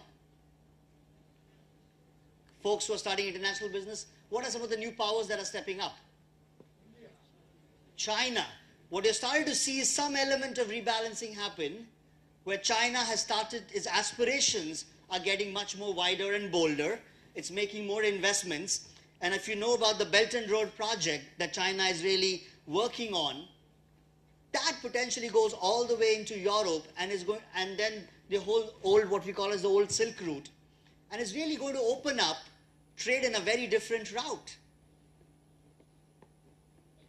Russia is no longer the force that was once with USSR, right? But who can tell Mr. Putin that, right? Does Mr. Putin get that? He doesn't get that. And he still believes he does control a lot, and he does believe that he controls and has influence on the world stage. Now what you're starting to see is USSR doing what it needs to do on that side with Syria and other places. You're starting to see China arm wrestling in and around Southeast Asia. And you're starting to see US making its call. And of course, how can we forget the European Union, right? We all know what's happening with the European Union, with Brexit, right? Madam May has decided the fate of UK. It's now going to be England and not what we call as UK anymore. But I think with Madam Merkel in Germany, potentially on her last potential stint, who's really going to control the world, the European Union, try and put some semblance out there? And the European Union, ladies and gentlemen, will really need to implement badly needed reforms to really be legitimate. Because here's what's important to understand. If more and more countries start to break away from the European Union, it is an amalgamation of countries which has a lot of aging population, a lot of senior population. Now, if you have a lot of senior population, what is the consumption going to be? What's the consumption of that population really going to be? It's primarily health, right? And more stuff around senior citizen stuff, right? Are they going to be buying new cars and new vehicles and consumers of more household goods? You're starting to see if it continues the way it is, and if they start fragmenting further and they lack interdependence and they start becoming more independent, they will have no choice but to start becoming more self-sufficient. And in a self-sufficient country, with the size and scale they have in each country within the European Union, the markets aren't big enough. Do you realize that? And if you are a leader and if you're aspiring to be in business as a CEO, look at the impact of that on what you thought at a point in time where your business would have been in Europe. Complicate that further with uncertainty surrounding the future of North Korea and whether they will actually have a nuclear program. Will the nuclear program do something serious, right? With Kim Jong-un in power, I think compared to his grandfather and father, at least he's getting stuff to go somewhere, right? I mean, at least the tests have started to show results. Now, God knows how far he can go. Can he go all the way into San Francisco? But I think the bigger problem is it is starting to, in the Southeast Asia, create more tensions. Now, the dialogue between North Korea and South Korea has started. And like Germany, will they come together? And if actually North Korea, South Korea comes together, then that's an excellent market. But who will play the role in the Southeast Asia then of trying to be the elder brother? Will it be China? Or will it be Abe in Japan? And Japan and China were not the best of friends. But look at what trade makes you do. Right? Abe started to move closer and closer whilst they're friends with US. Abe started to move closer and closer with China. And look at what Mr. Xi Jinping has done. He's now basically become, till he lives, the supreme ruler of China. And God knows till how long that will continue. But I think what I'm really more worried about is not about what China is doing through the Belt Road and some of these things. What I'm worried about is what I've just talked about is what technology is doing in the grand scheme of things in this era. We all know a lot of Chinese tech companies coming through, right? The likes of Baidu, the Alibabas, the Tencents, and the others. And these have a very, very, very strong government backing. How many of you remember a movie that was hacked? I think Sony Pictures were hacked, and a movie kind of was leaked out much before it could release. Do you guys remember that?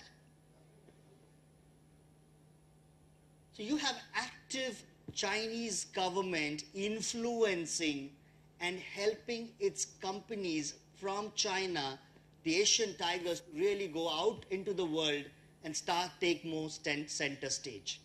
We don't know whether the Chinese government is really helping them with respect to access to data which normally could not have been accessed.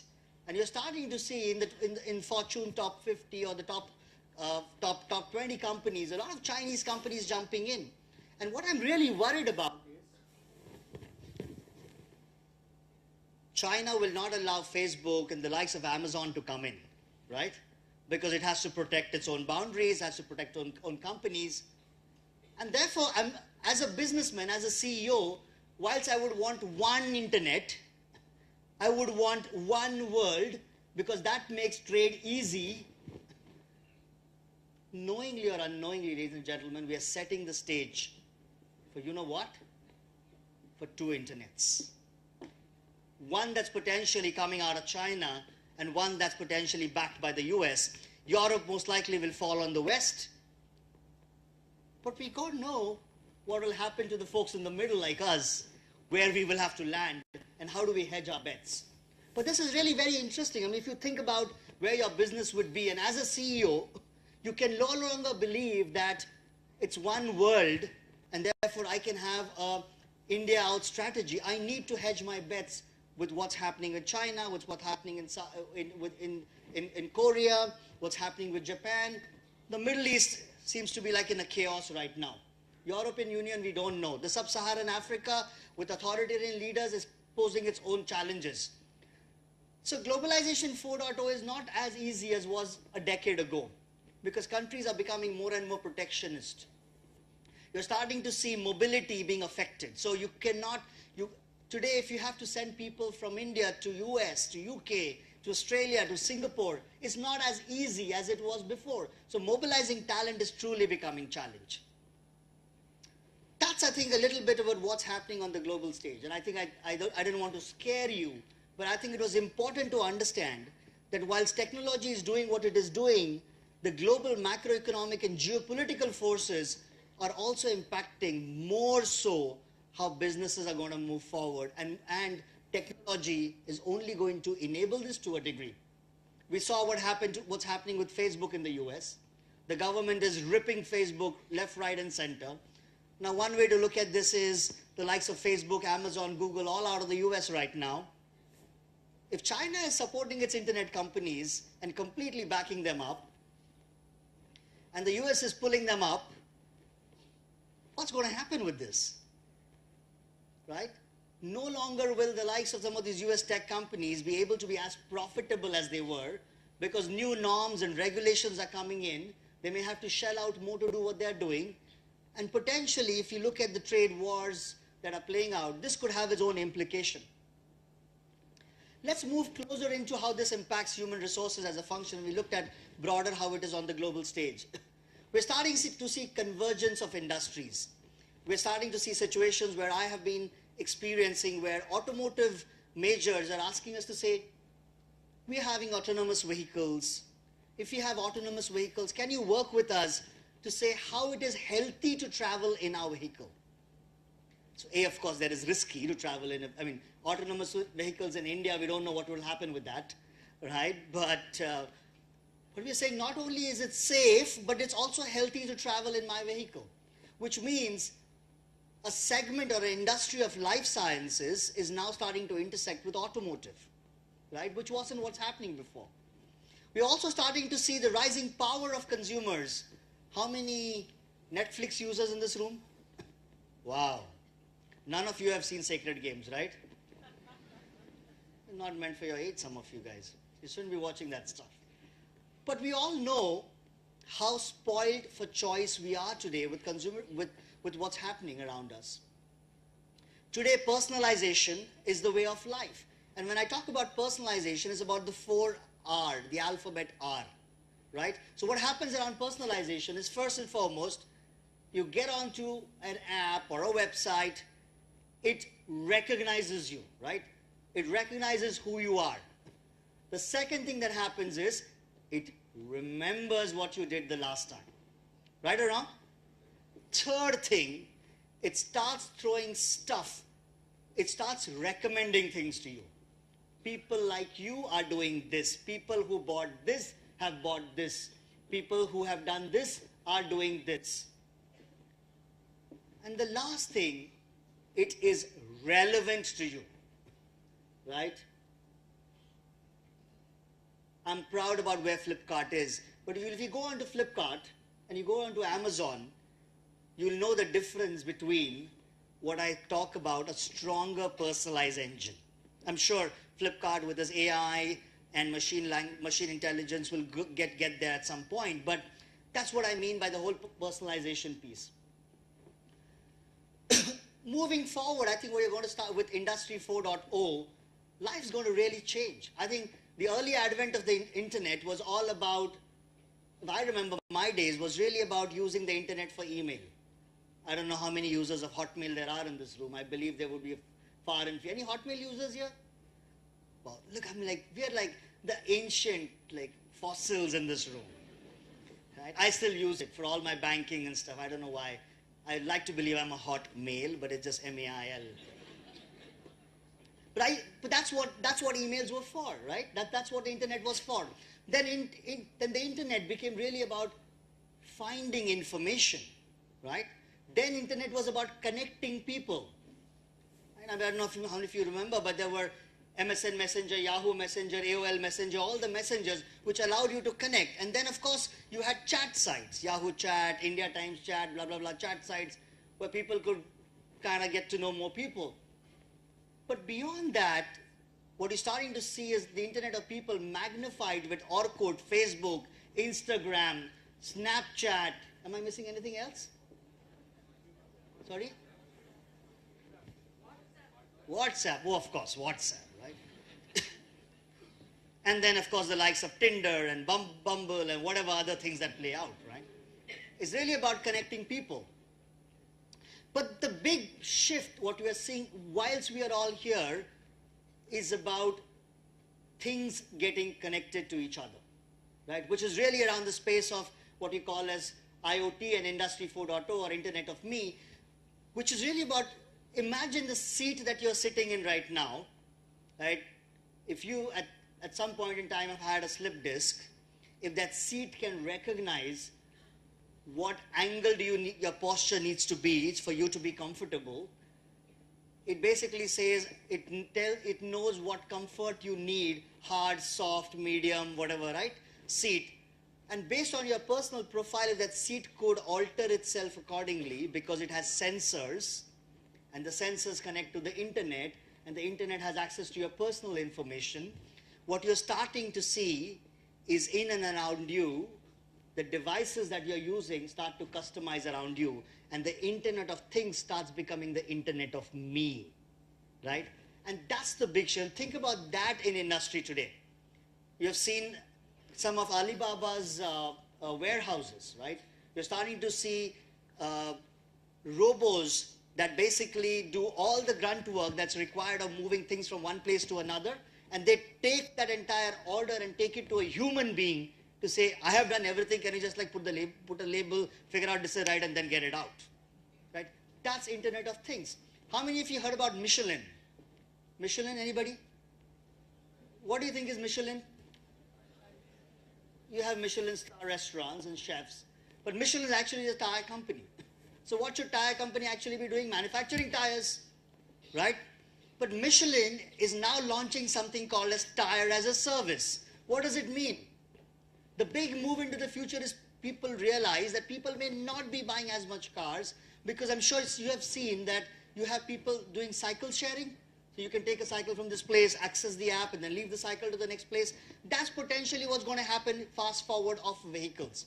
Because public transport, hyperloop, all this is going to come in and kick in. With all of that happening, people may not be buying as many cars as possible. So companies need to start thinking, what do they do with all of this? And it's possible that like these cycles, you'll have vehicles or cars from one point to the other that have been, you can pick up a car, drop it to the next point and move on. Now the beauty therefore is, what therefore should we as a company do? I need to figure out, when you're sitting in that car, what do I do? How can I sell something to you? Because I need to start seeing an uptake on it. And that's what Michelin is doing. Michelin is using tires and the sensors in the tires to tell you, boss Unmesh, it's high time you learned how to drive. It's clutch, brake, plate, right? You need to understand better, because you're burning your tire more. So you're getting more proactive and predictive. It will tell you proactively, saying you're getting to a point where this point in your tire is starting to rub off more. You need to get your wheel alignment done. But they're getting smarter with respect to that. Similarly, more and more manufacturing companies are realizing that the devices that they're manufacturing don't get used as much. How many of you have like this machine drill at home? Some of you have this, right? You know, we men like toys, right? So some of them, so you buy this fancy thing, you use potentially use at best 3 times in your lifetime of that entire thing, right? The question is, I think the company's name is Bissell, which actually manufactures high-end drilling machines. What they've started to do is they've realized that the idling of these machines is high, and they know that people may not be buying this as much. So what they have started to do is, can people rent out their machines more? And if people can rent out their big drilling machines more, they're technically making more money, but that applies to everything, right? Chances are people may not want to buy stuff anymore, but be willing to use pay-per-use and move on. Complicated further with, of course, everybody knows about 3D printing, 4D printing, right? You don't need to now no longer wait for a part that is broken to be shipped by the manufacturer. You can go to a spot, you can print it up, take it up, fix it in, and including metal printing, right? So all of these are posing interesting things that are happening. And lastly, from a people standpoint, what you're starting to see is the emergence of the fluid workforce. It's no longer about lifetime employability. People come in, people go, people want shorter careers, people want meaningful careers, people want an entrepreneurial stint, they fail at that, want to come and work for some time till they collect some money to go back out again. People want to do shorter gig stints in corporate life. And the clicker refuses to work. Next slide. All right. I think here's what's happening with human resources as a function. The early 1940s, 1980s was really about the industrial corporation. Fire was a very important skill. I'm sure a lot of my colleagues sitting here, some of you have done your stint in factory, and there is this pride about it, right? Boss, you're in HR, if you haven't done a factory stint, you're not arrived. I'm among those guys who never arrived, right? I was unlucky that I never made it to factory HR. I always was the white collar guy. But yes, that was important. Personal management was important. Workforce administration was really about it. And then over a period of time, it was really about operational excellence. Moving forward, the 80s to 2000s, we started to look at employee performance more. Motivation became important. It was no longer about loyalty, because the 40s to the 80s was really about loyalty. Some of our parents have worked all their life in the same company with scrappy bosses. They would tolerate all the nonsense, all the politics, get shunted from one department to another, but boss needs. How can I leave, right? That's how it was. It moved really to around hierarchical leadership, change management and other things, focus on profit and growth. Fast forward 2000s, really started talking about human capital, right? Companies started to look at human capital, started to talk about what's the cost of capital, value of capital. HR tech started coming in, shared services. Dave Ulrich talked about his HR operating model, and a lot of companies jumped onto the HR transformation bandwagon. And the focus was really around collaboration with management there, collaborative management. Finally, we have reached what I call as the thriving organizations of the future, where cognitive automation, digital labor, as well as analytics is the way of life. And teams now are more network teams, like Bollywood teams or Hollywood teams, right? People come together, do their piece, and go away. The focus is on ensuring that you have deep capability so that you can add value. Because if you don't have capability, the chances are people will not want to work with you anymore, right? That set of people will not. So if I'm a cinematographer and I'm coming together to make this movie with Deepika and Ranveer, right? And if I'm not good enough and I do a bad job, the chances are that this director will not sign me up again. So I have to be genuinely good at what I do. And the focus here, especially with the multi-generational diversity that we are seeing in the workforce, is really about purpose and engagement. All of you, as you get in the workforce, want to understand what that organization is about and what it wants to do. And there seems to be a desire in the young that we have today coming into the workforce to say, I want to be able to create change in whatever little way I can in corporate world, right? Because there is complete apathy with the political system, right? There seems to be an apathy to say, boss, party X or party Y, leader A or leader B, they're equally whatever, right? And therefore that apathy of the political system seems to be labeled onto the corporation. And we as leaders of businesses have no choice but to accept that responsibility and create an organization that's responsive, that's responsible as a good corporate citizen, and help people understand what the big picture here is. Quickly moving forward, when we look at the work that we did with CII and our CEO report that we saw, clearly CEOs expect a partner to drive strategy from human resources as a function. So the research that we did, 54% CEOs feel that there is a need to transform the organization to become a different entity. What I talked about some time back with Industry 4.0, every company of the future, the chance are it is going to be a tech company. But that's not the workforce that we have today. Reskilling of workforce, shaping of workforce is going to become more important. Achieving organizational agility. 86% CEOs consider agility to be the next currency because no longer the power of the idea lasts for a decade, right? Ideas come like this, business models are changing. I don't know if you're watching this war between Uber, Ola happening right now, and what the impact it is creating onto the disaggregated drivers. And I don't know if some of you need to research that, but Meru seems to be coming up with there's a saying in Hindi, dono ke jhagde mein teesre ka fayda, right? So apni roti sek lo. That's exactly what's happening right now. Meru seems to have come up with a very exciting plan yesterday that I saw of making an entry while these guys are fighting with their drivers, right? And therefore I think there's a need for agility, designing a flexible organization, assembling high-performing teams, continuous evaluation and feedback is going to be important. I've got to figure out where do I point to get this right. Okay. Moving forward, CEOs are expecting that we help partner drive organizational transformation through technology. 94% CEOs consider tech disruption as actually an opportunity. Whilst they're worried, but they also consider that as a big opportunity. And I don't know what's next on my slide.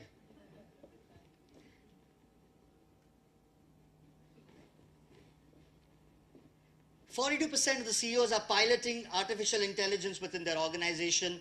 Now, my big belief is AI, machine learning, and deep learning seems to be a misunderstood concept, and we will debate a little bit of that. Any Excel play and goal seek potentially is taking the shape of AI, but I think there are organizations that we know in India have done a fabulous job of that. For scaling growth through skills, 70% of CEOs believe that incubating new skills are vital for business growth. And I think for all of you studying management or engineering, my submission is the one big thing you need to focus on is saying, how do I stay relevant to the changing environment around me? Constantly reskilling yourself, because the way of the future is you're potentially going to work for at least about 70, 80 years of your life. So let's be very real about that.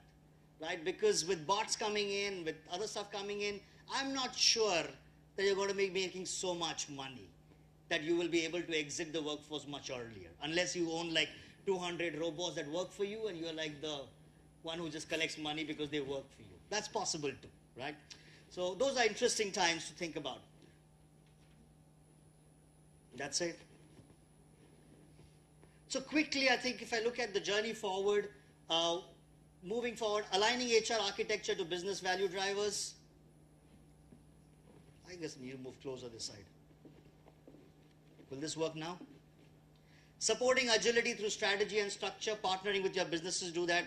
Owning the digital agenda, that's a big one for human resources, because I think working very closely, partnering with your CIO, CTO, and shaping the culture for digital transformation in the organization is important.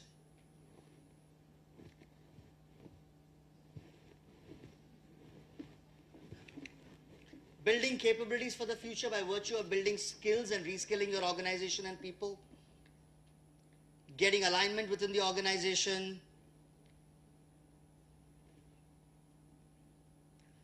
Three big other shifts that I want to quickly touch upon before I go.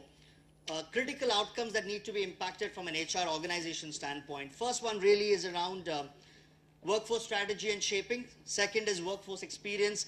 And third is really around workforce delivery.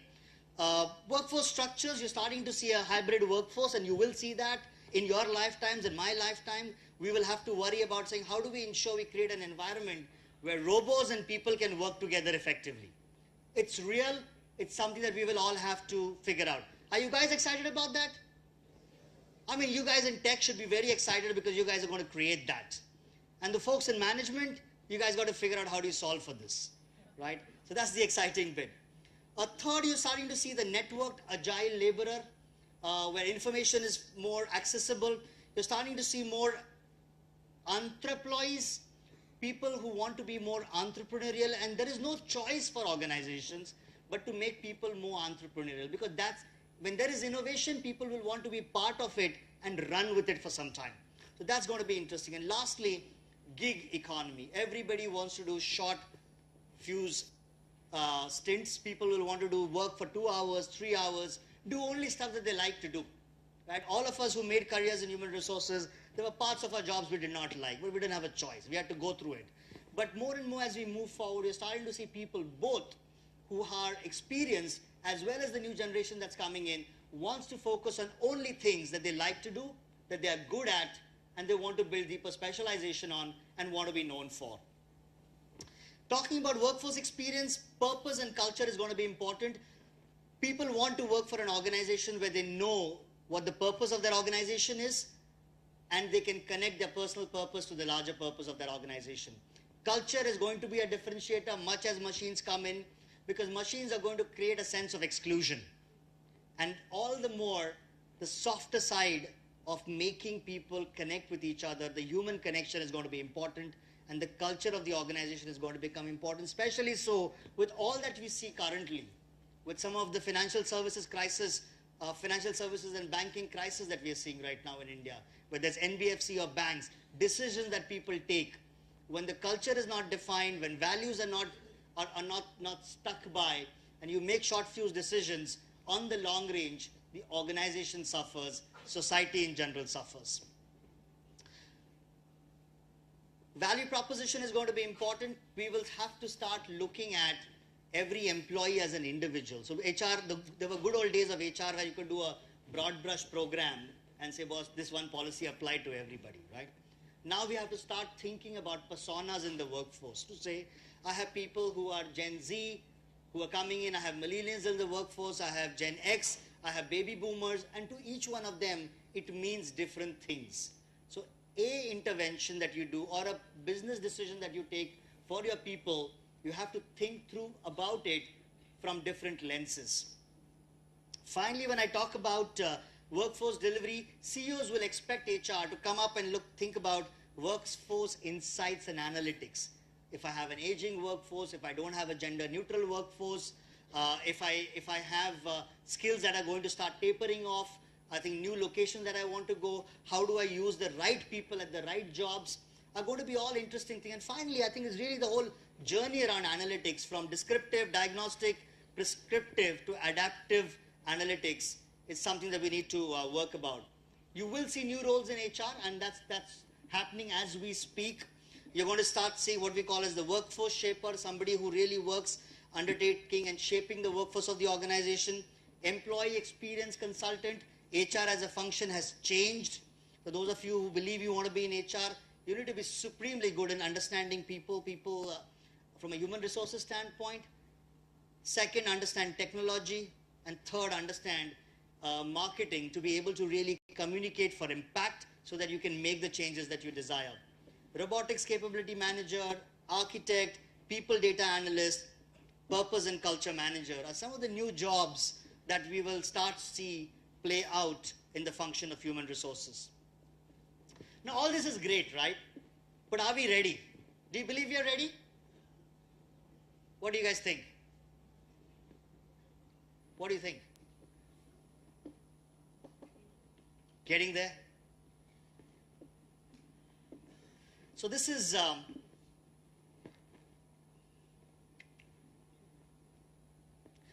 work that we did with CII Workplace Study 2018. Leadership believes we are 85% ready. Leadership believes we are 85% ready. Baby boomers believe we are 87%. They are more optimistic compared to their leaders. They believe we are 87% ready. Gen X believes we are 83% ready. Gen Y believes 70% ready. And Gen Z, the folks that really matter, on whose backs these organizations will thrive and live going forward, they believe, boss, barely 56% ready, right? So while 97% of the employees believe that they themselves are ready, only 76% of them believe that the organization is ready as well. And that, I think, is a big challenge, right? So we are staying believing in our la-la land that yes, we are doing what it takes, but we also need to understand that technology is shifting aggressively beyond us. And I think organizations need to increase agility to be able to stay relevant. Finally, the CEO's agenda is really about enhancing the impact of HR. HR no longer is about hiring, training, performance management. It is actually in between some of this. It's really about looking at, and Ramcharan talked some time back about saying HR as a function needs to be broken because he believed it's redundant, it doesn't add value, because we come to such conferences and talk about why HR should be a business partner. But who told you you're not a business partner? Why HR should deserve a seat on the table? The problem is when you talk fluff stuff and you don't understand what it takes to increase sales, what it takes to increase and make the revenues that you need to, what it takes to make the profitability that you need to, and what it takes to be able to take more market share year on year, and how the people agenda, using technology, using digital, using analytics, using AI and all of that, how you can show a CEO an impact on that. That's when you start showing value to your business from an HR standpoint. And how you build a culture that people genuinely come to work and are inspired and excited to do their best for their clients. Second, I think HR will have to start taking a holistic look. Long gone are the days when you can take a look and saying this is not HR and that is not HR. Everything is about HR because the only differentiator organizations will have is people. If you have fabulous people, if you have the A talent, then you have a better chance of creating great product. You have a better chance of creating good services going forward. And finally, you need to understand that disruption is the way of life. Change is the new norm, right? What you designed yesterday will potentially have to be broken and rewired again today. So that's the way of life. Ladies and gentlemen, on that note, I think I'm pretty much towards the end of it. If you need to reach me, you can catch me on LinkedIn. I'm Unmesh Pawar. If you want to catch me on Twitter, it's UPIM.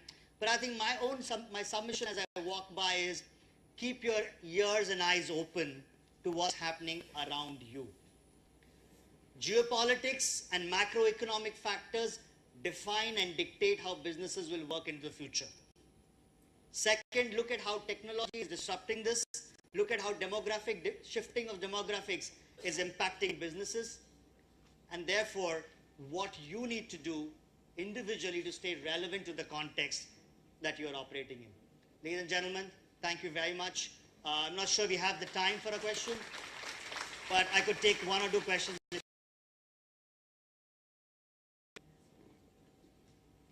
It's It's always difficult to ask the first question in the morning. So I get that. I can see some people who have really woken up at 5:30 in the morning today.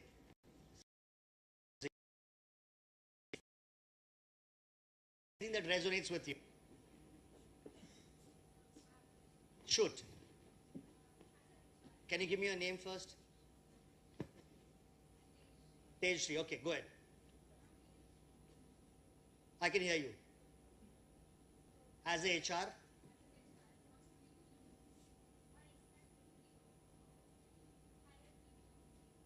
what I expect from people when I want to hire people, I think HR is a very noble function, and therefore I want people who genuinely have a burning desire to make change happen. First, I think it's very glamorous. Yeah, we get to wear good clothes and stand and talk good stuff. But that's a byproduct of it. The fact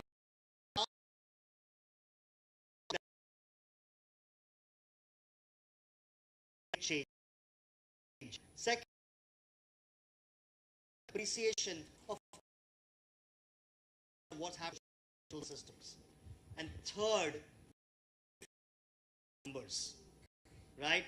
You need to understand how money is made and how money is lost. If these three things, does it help?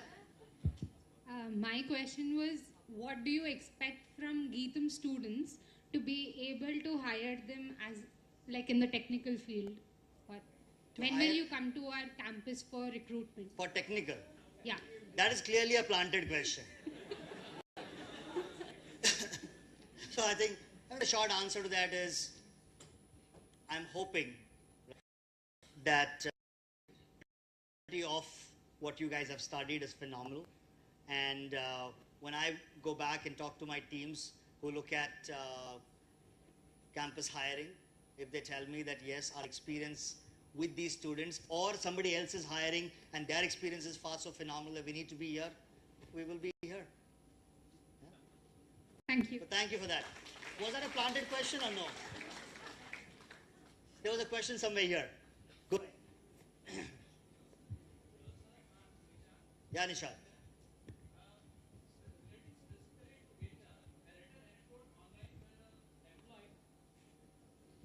I read an anecdote online where an employee automated his task, right? He was doing, just paperwork, online Excel sheet, etc. He automated his work, and when the HR found out that he was doing so, he was fired. Now, if the topic over here is disruption, and you're talking that employees should be able to come up with new stuff, how are you going to manage this if the people who do disrupt and come up with new techniques are fired for doing so? Thank you. I don't know who that HR guy was, but it did happen. So I get the point, right? But I think here's what my big belief is. A, that person shouldn't have been fired because he was actually creating disruption. He wasn't disrupted, he created disruption, right? But I think it's a reality you can't run away from. I'm not going to be diplomatic and say that with robotics and RPA happening, jobs will not be disrupted. Jobs that are bottom of the food chain, that are predictable, repeatable, that can be made into a rule, i.e. an algorithm, will be disrupted. Yeah. And therefore it is important that in college, we learn stuff that is relevant, which is not what machines can do. And therefore the humanity skills become more important. So whilst learning technology, learning your business models is important, the softer skills, problem solving, critical thinking, team management, communication, empathy are all relevant skills. And I'm hoping that at GITAM you are learning the value of these skill sets. So if you learn some of these skill sets, you will maneuver your way. And I think I'm a big believer that technology will augment, but of course, first wave, it will disrupt jobs. Thank you. Helps? All right, I think with no more questions. Sorry, can I interrupt you for a second? Yes, please. How are you doing, sir? Very well, thank you. I'm a HR student as well as my fellow classmates here, and like many other HR students in other colleges as well. So we know all. I'm sorry, this is not. Yeah. It's working. Yeah. So we all do know the foundations and theories and studying HR you and keep going. I can listen to you even without the mic. Is it okay? So we've got sensors there. how can I equip myself to fit in or to be demanded in the present scenario or in the future scenarios following up in the HR department? I think I already answered that when Tejshri asked the question. I think one is... Not as a GITAM student, but to actually be in demand all over, like anywhere, to be like, I want to be in demand. I want to, like, you get what I'm trying to say.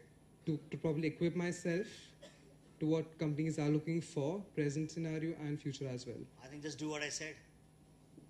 Right? Just do what I said, right? Do you have any specific courses you mean, or just be sensitive to environment? I think there's enough. If you look at MOOC courses today, there's enough and more around analytics. There's enough and more around experience, right? If you can focus on those two, I think you should be much more attractive to most organizations. Because there's genuinely a lack of, if you go back to the slides, the new jobs, right, of the future, those are skills to start building on. And I think there's enough and more material right on MOOC programs that you can play out with. And if I would be hiring on campus, if somebody said, I've tried this model, I've done this in my summers, and we have done this, I would be willing to do that, because the problem is right now, HR teams are learning this on the job. So I, for one, ensure that all my HR team has got trained on design thinking. Because what comes out as a value from that is phenomenal. We are reinventing how performance management is done for KPMG across India right now. Now that using design thinking, I'm teaching these people. Had somebody said, you know what, I've done design thinking in school, I've implemented 3 projects with this, so well, you should hire this guy or gal. You get what I'm saying? So simple as that. So using design thinking, analytics and experience. Design thinking, analytics, experience are 3 areas to potentially differentiate. Sure, thank you. Well, it seems to be a lot of questions. Go ahead.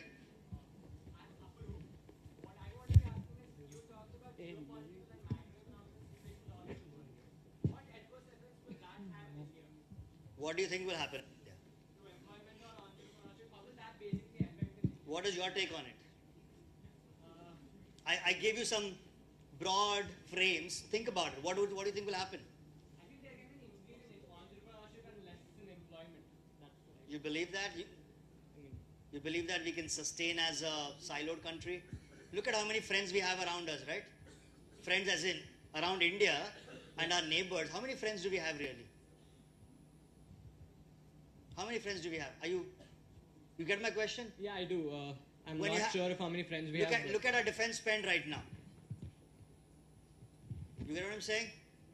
If you have a quieter India subcontinent, you don't have to burn so much money on defense. You might as well would have used that in some other sectors. And you know what is happening with defense, right? Some of the stuff that's coming out right now. Some deals. So please understand, what you get to hear are snippets. Try and see what's happening under all of this. We have a big problem of infrastructure in India. Yes or no? Where are we spending our money right now? We have a problem of education and reskilling. Where are we spending our money right now? Statues.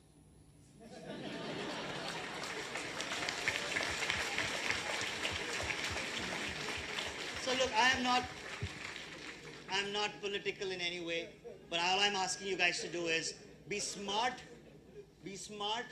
and try and understand ask 5 whys and you'll know what's happening there. That's my submission. I do not believe India can continuously prosper if the world in general is in chaos. When the world grows at about 4%, India potentially seems to be growing at 7.5. I am not sure we will grow at 7.5 if that slips anyway. So the world needs to grow so that India can grow. I think the best India has done potentially was 2004, 2008. When the world was growing at 5%, we grew at, I think, I don't know, potentially around 8.5 or so. Right? So think about it. You have to, there is a level of interdependence. You can't run away from it. But yes, we as India need to start being more entrepreneurial and really have something which is India out that we can be proud about. We need to stop copying US startup models in India or Chinese startup models in India. We genuinely need to have India out, indigenous, made in India solutions. There's enough and more. We only touched the tip of the iceberg, right? If you look at telecom adoption, right, or telephony adoption, we barely have made 25% penetration. So there's a lot that can happen with that. Geo is showing us some strides on that space. But they're interesting times. So watch it. All right, ladies and gentlemen, I want to be able to ensure that you keep enjoying this session. There are better speakers coming behind me. So on that note, thank you for being such a lovely audience.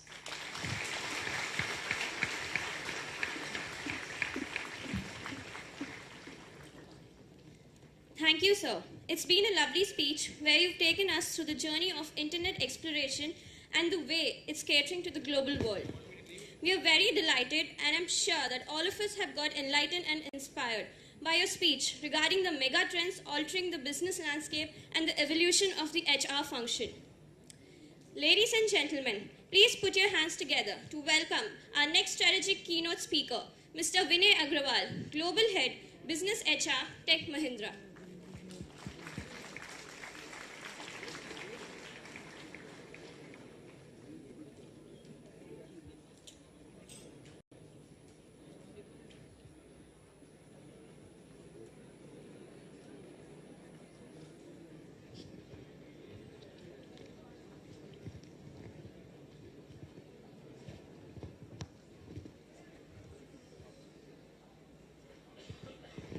Hello. So I will hold till the time, and if you want to leave the hall, please do that. Once you stop that, I will start.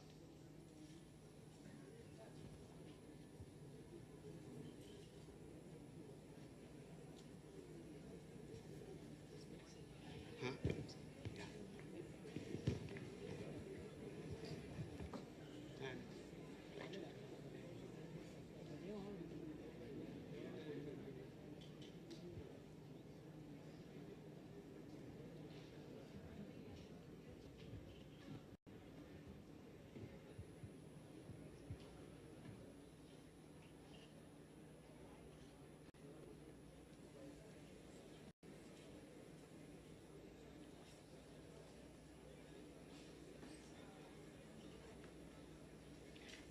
Please do that fast so that we can get on.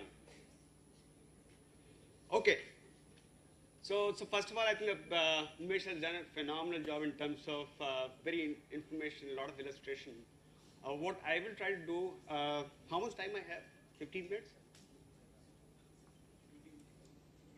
20 minutes, okay. Fine.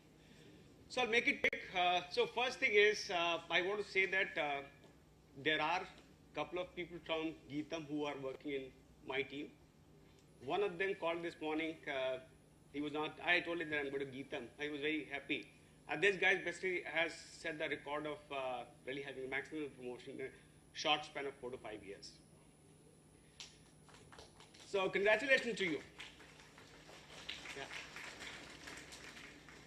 I'm also impressed by all I have seen. The question I heard, very, very witty guys. So my only request would be that I may not be able to answer a very specific question as an employer, but other than I'm absolutely fine. And I have only 20 minutes, so if you want to catch up offline, I'm more than happy. I want to make most of this opportunity, so I would stay here rest of the day. So I will probably do more of reflecting and more of soft aspects because HR is all about people. So first of all, I have made a lot of mistakes in my career, made very unconventional choices, and that may have a takeaway for you. So I'll quickly, my river of journey. So by training, I'm BTech in chemical engineering, nothing to do with HR, nothing to do with IT. Worked in manufacturing, moved to IT, now in HR. This is my first job. How many are doing the HR masters here? Okay. So you're very well segregated, very well connected, right? So HR 3.0, he already covered it very, very quickly. I just want to probably make salient points that the HR functions has really evolved. And in one of the forums, somebody said that in the future organizations, there would be G3, which is CEO, CFO, and CHRO, or Chief People Officer. The importance of HR has increased so much. It's no more a administrative function. And most of us probably stick, I would say personally, we are stuck at HR 2.0. We still have to do some things and move on to 3.0. So HR is a business partner, so I will probably also answer the last question in a slightly different way. So if I have to hire a HR guy for my team, I would look at a frame. I would not too much worry about specific subject. I would look at a frame, a person who knows the context of today and tomorrow. I would look for a person who's passionate about changing things, and basically talent analytics and some basically comfort of the number would be added advantage. So, and also I think very important point I want to make here that since all of us are from HR fraternity, of course we're talking about HR and telling that probably it's the most important thing. The reality is that HR and leadership are basically fusing. So we have probably undertaken some leadership programs where we have nominated people from HR as well as the business leaders. So all the discussion we are having on the HR is all applicable to leadership, therefore relevant to all of you. And I also kind of, another point probably which makes me feel home is that I'm an engineer, then HR. And HR, I'm only 5 years into the HR, so I'm also a student of HR. Learning, whatever probably I'm going to share here is a bunch of failures, bunch of success, some experiments worked, some did not. So all of that happening, and I'm still learning HR. Huge way to go in terms of what HR is. So this is what I was talking about. This is Troika or G3 or there may be some other functions like CEO may be also important. So the point I'm making is that HR function is really becoming very important. So what is changing is that basically we know more. Of course, as HR, we try to retain maximum number of people, but in terms of prioritization, we're saying 2% critical roles we need to identify, and we need to be very, very careful about nurturing those people. And one thing which is going to change tremendously next 2-3 AI. I want to take some time because there's it's applicable to engineers as well as MBA students. So analytics has been, I think, a biggest disruptor in my view. So analytics and your 5G, which is your bandwidth increasing, computing power increasing. So these are 2-3 factors, technology factors, which is causing disruption across the industry, across the globe. So for engineers who are looking at IT industry as a place to really build your career on, you must probably invest in AI, ML. I don't know whether they're part of a curriculum. If they're not, then there are MOOC courses you should do that. For people in HR or other management function, I think this is very clear that the analytics is going to play everywhere in the organization. So far, I think a lot of HR decisions, people decisions have been taken on guts, subjective, intuition, and some data. That's going to change really 3 years down the line. There is so much of data, so much of insight about talent. A lot of those decisions will be guided by the data.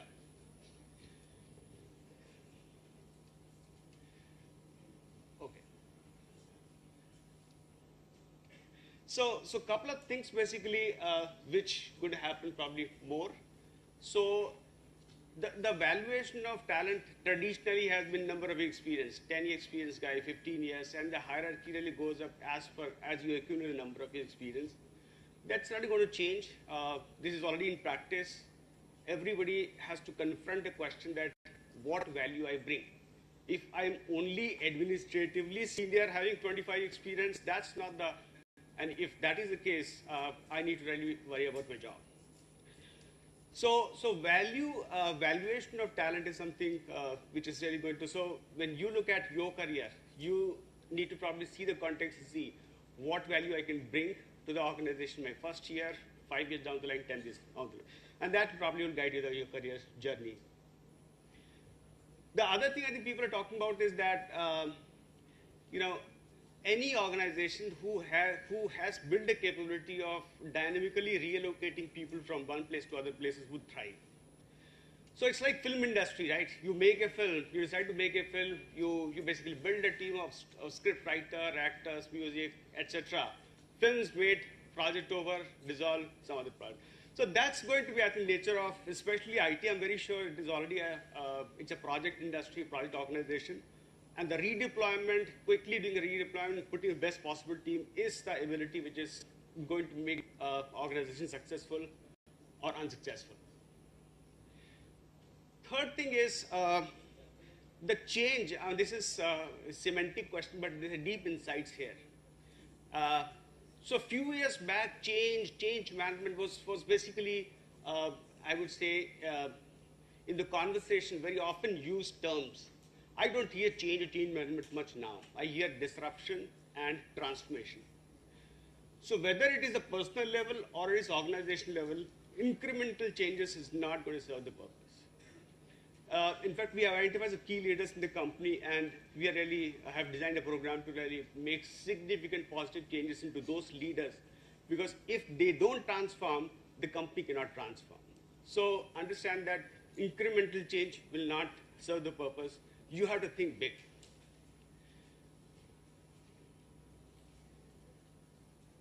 Okay.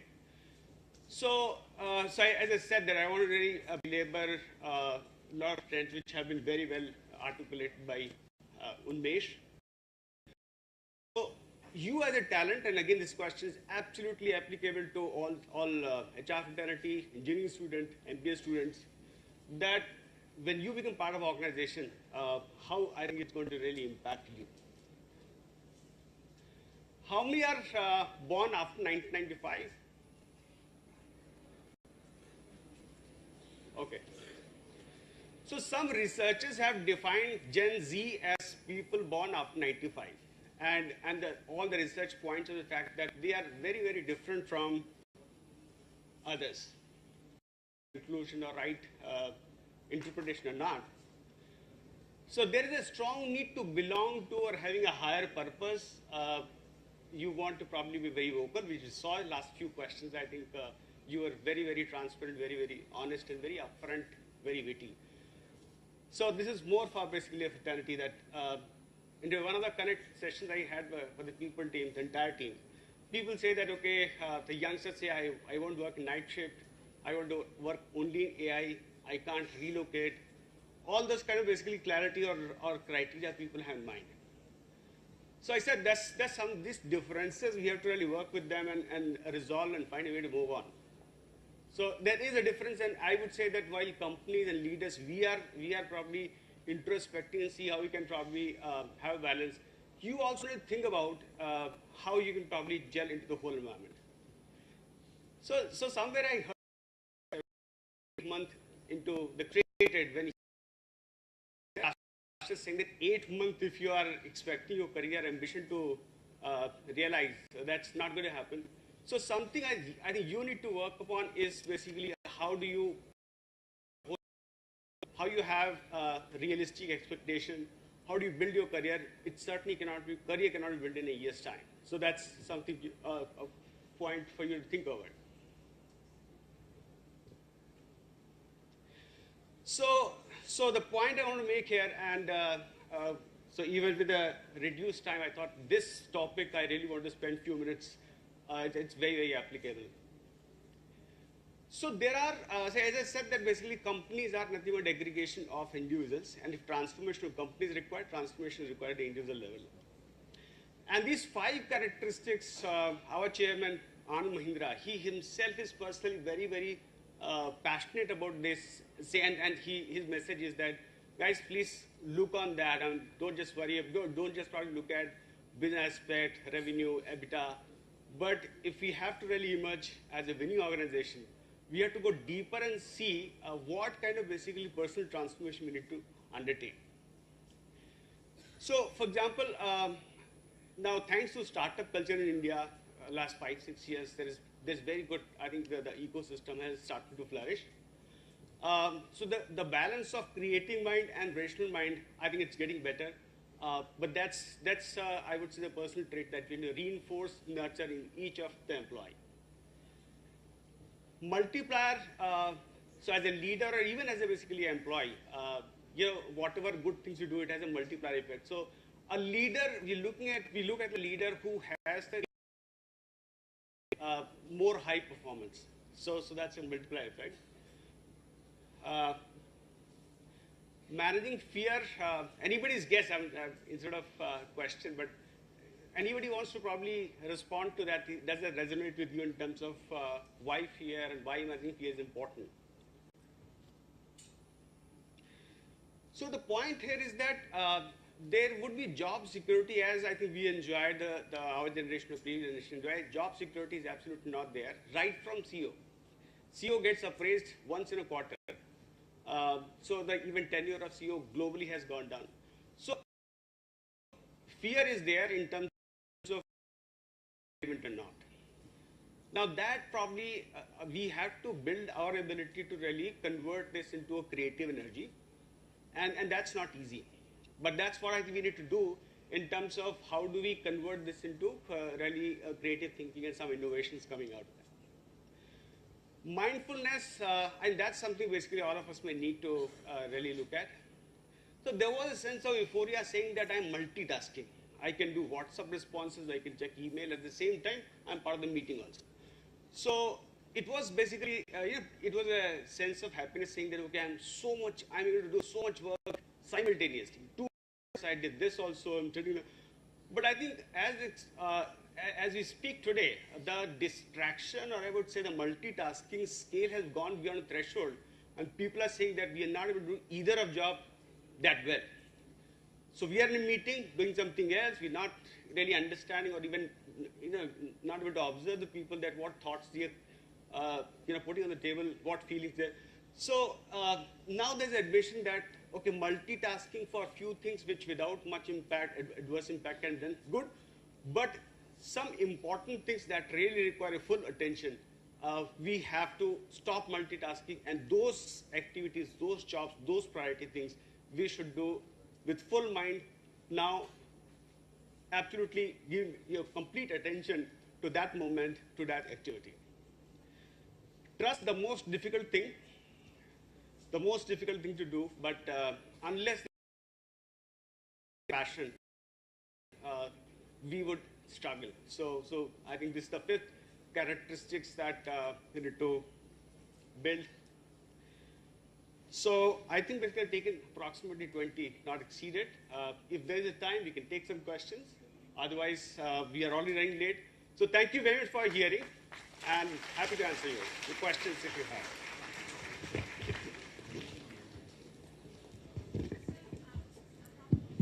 Yeah.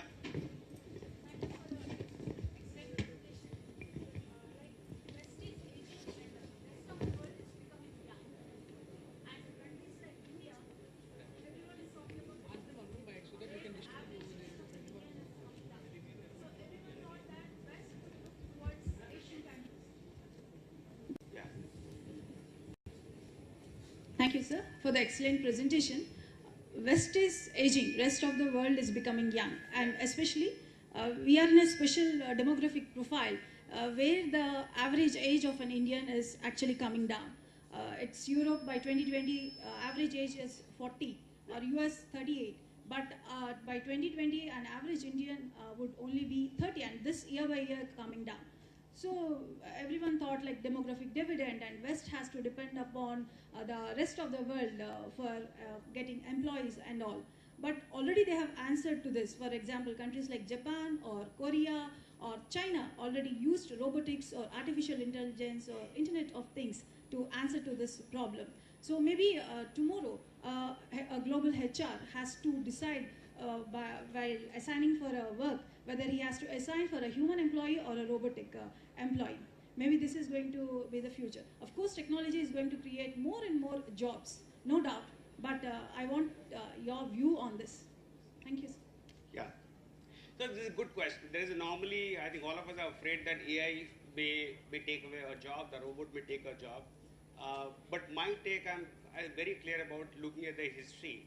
Whenever technology has improved, it has created other services, other I think demands, other requirements. So robot and AI can't go beyond a point. So they can only probably, what started as a MIS, so 10, 15 years back, all the information system was called MIS. So it's an evolution. The information probably is going to give you much more second insight, which earlier were not possible. So to that extent, there will be improvement, but this certainly will not take away the job. Now, I'll give example of HR itself. In HR, if I don't probably disrupt to myself and basically make sure that I am doing, I'm looking at the, for example, looking at the software aspect, looking at leadership development, unless I'm not building my contribution there, and if I'm only stuck in operations, which is Excel sheet and review, certainly I need to worry about I may not have a job 3 years later. So the point is that each one, and AI is one, I think, the biggest monster which everybody has to worry about. Now, each one have to see that what is the impact. So for me or for HR professionals, the talent there is something we need to pay a lot of attention. One, and second thing, we need to focus more on the culture, leadership development, which no AI can disrupt. So those human things certainly would be, I think, the biggest area for HR professionals. And that's what we need to say, how we safeguard from, if my job contents currently are doing 80% Excel, I need to worry about. So I need to probably get into OD development.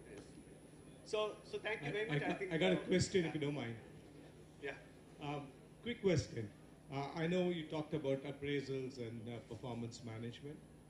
The bell curve, which we talked about, the 20-70-10, is there a disruptor for that? So, I think the philosophical, I would say the fundamental problem with the appraisal system is that it takes you back. It takes you what happened last 1 year. So it's a post-mortem, and except few people who get excellent rating, everybody else is demoralized. There is no contribution to what going to happen in the future. So I think these were the fundamental issues. I think 2 years back, it was fashion to say that we have dropped the bell curve. And we also know that all those companies struggling, if not bell curve, if not rating system, how do you differentiate for the better performance? And some companies are still struggling. Some companies have found a way to do that. For example, one company, large company, said that we will do the compensation decision basis various factors. One would be a performance, but the rating would be done but hidden. So the employee gets two things. One is a constructive feedback. Second is a compensation revision as required by market correction, internal parity, etc.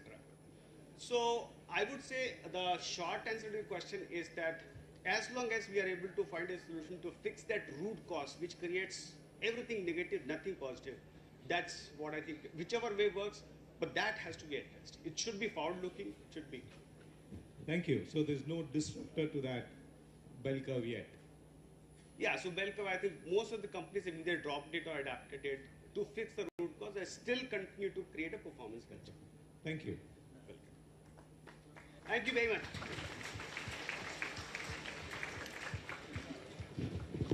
Thank you, sir, for those valuable insights regarding the four major disruptions, namely globalization, demographics, technology, climate change, and its impact on the business economy in today's scenario. And also for throwing light upon the new thrust areas for HR that are essential for surviving in the marketplace in the long run.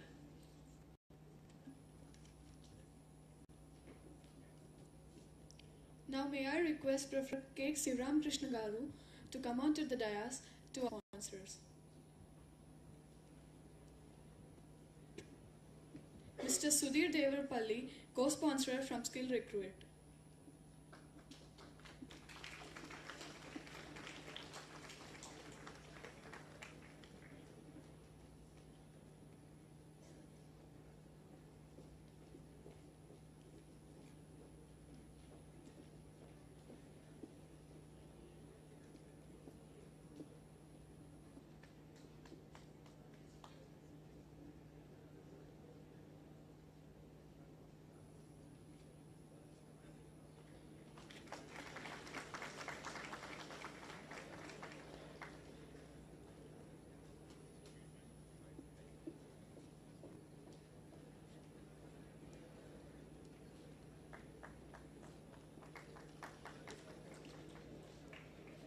Mr. BVLN Prasad Garu, MD Q Minds.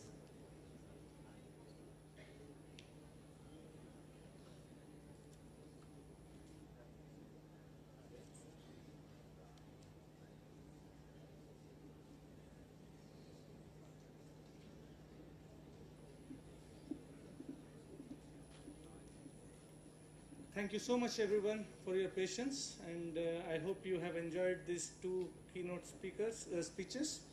There is a small venue change.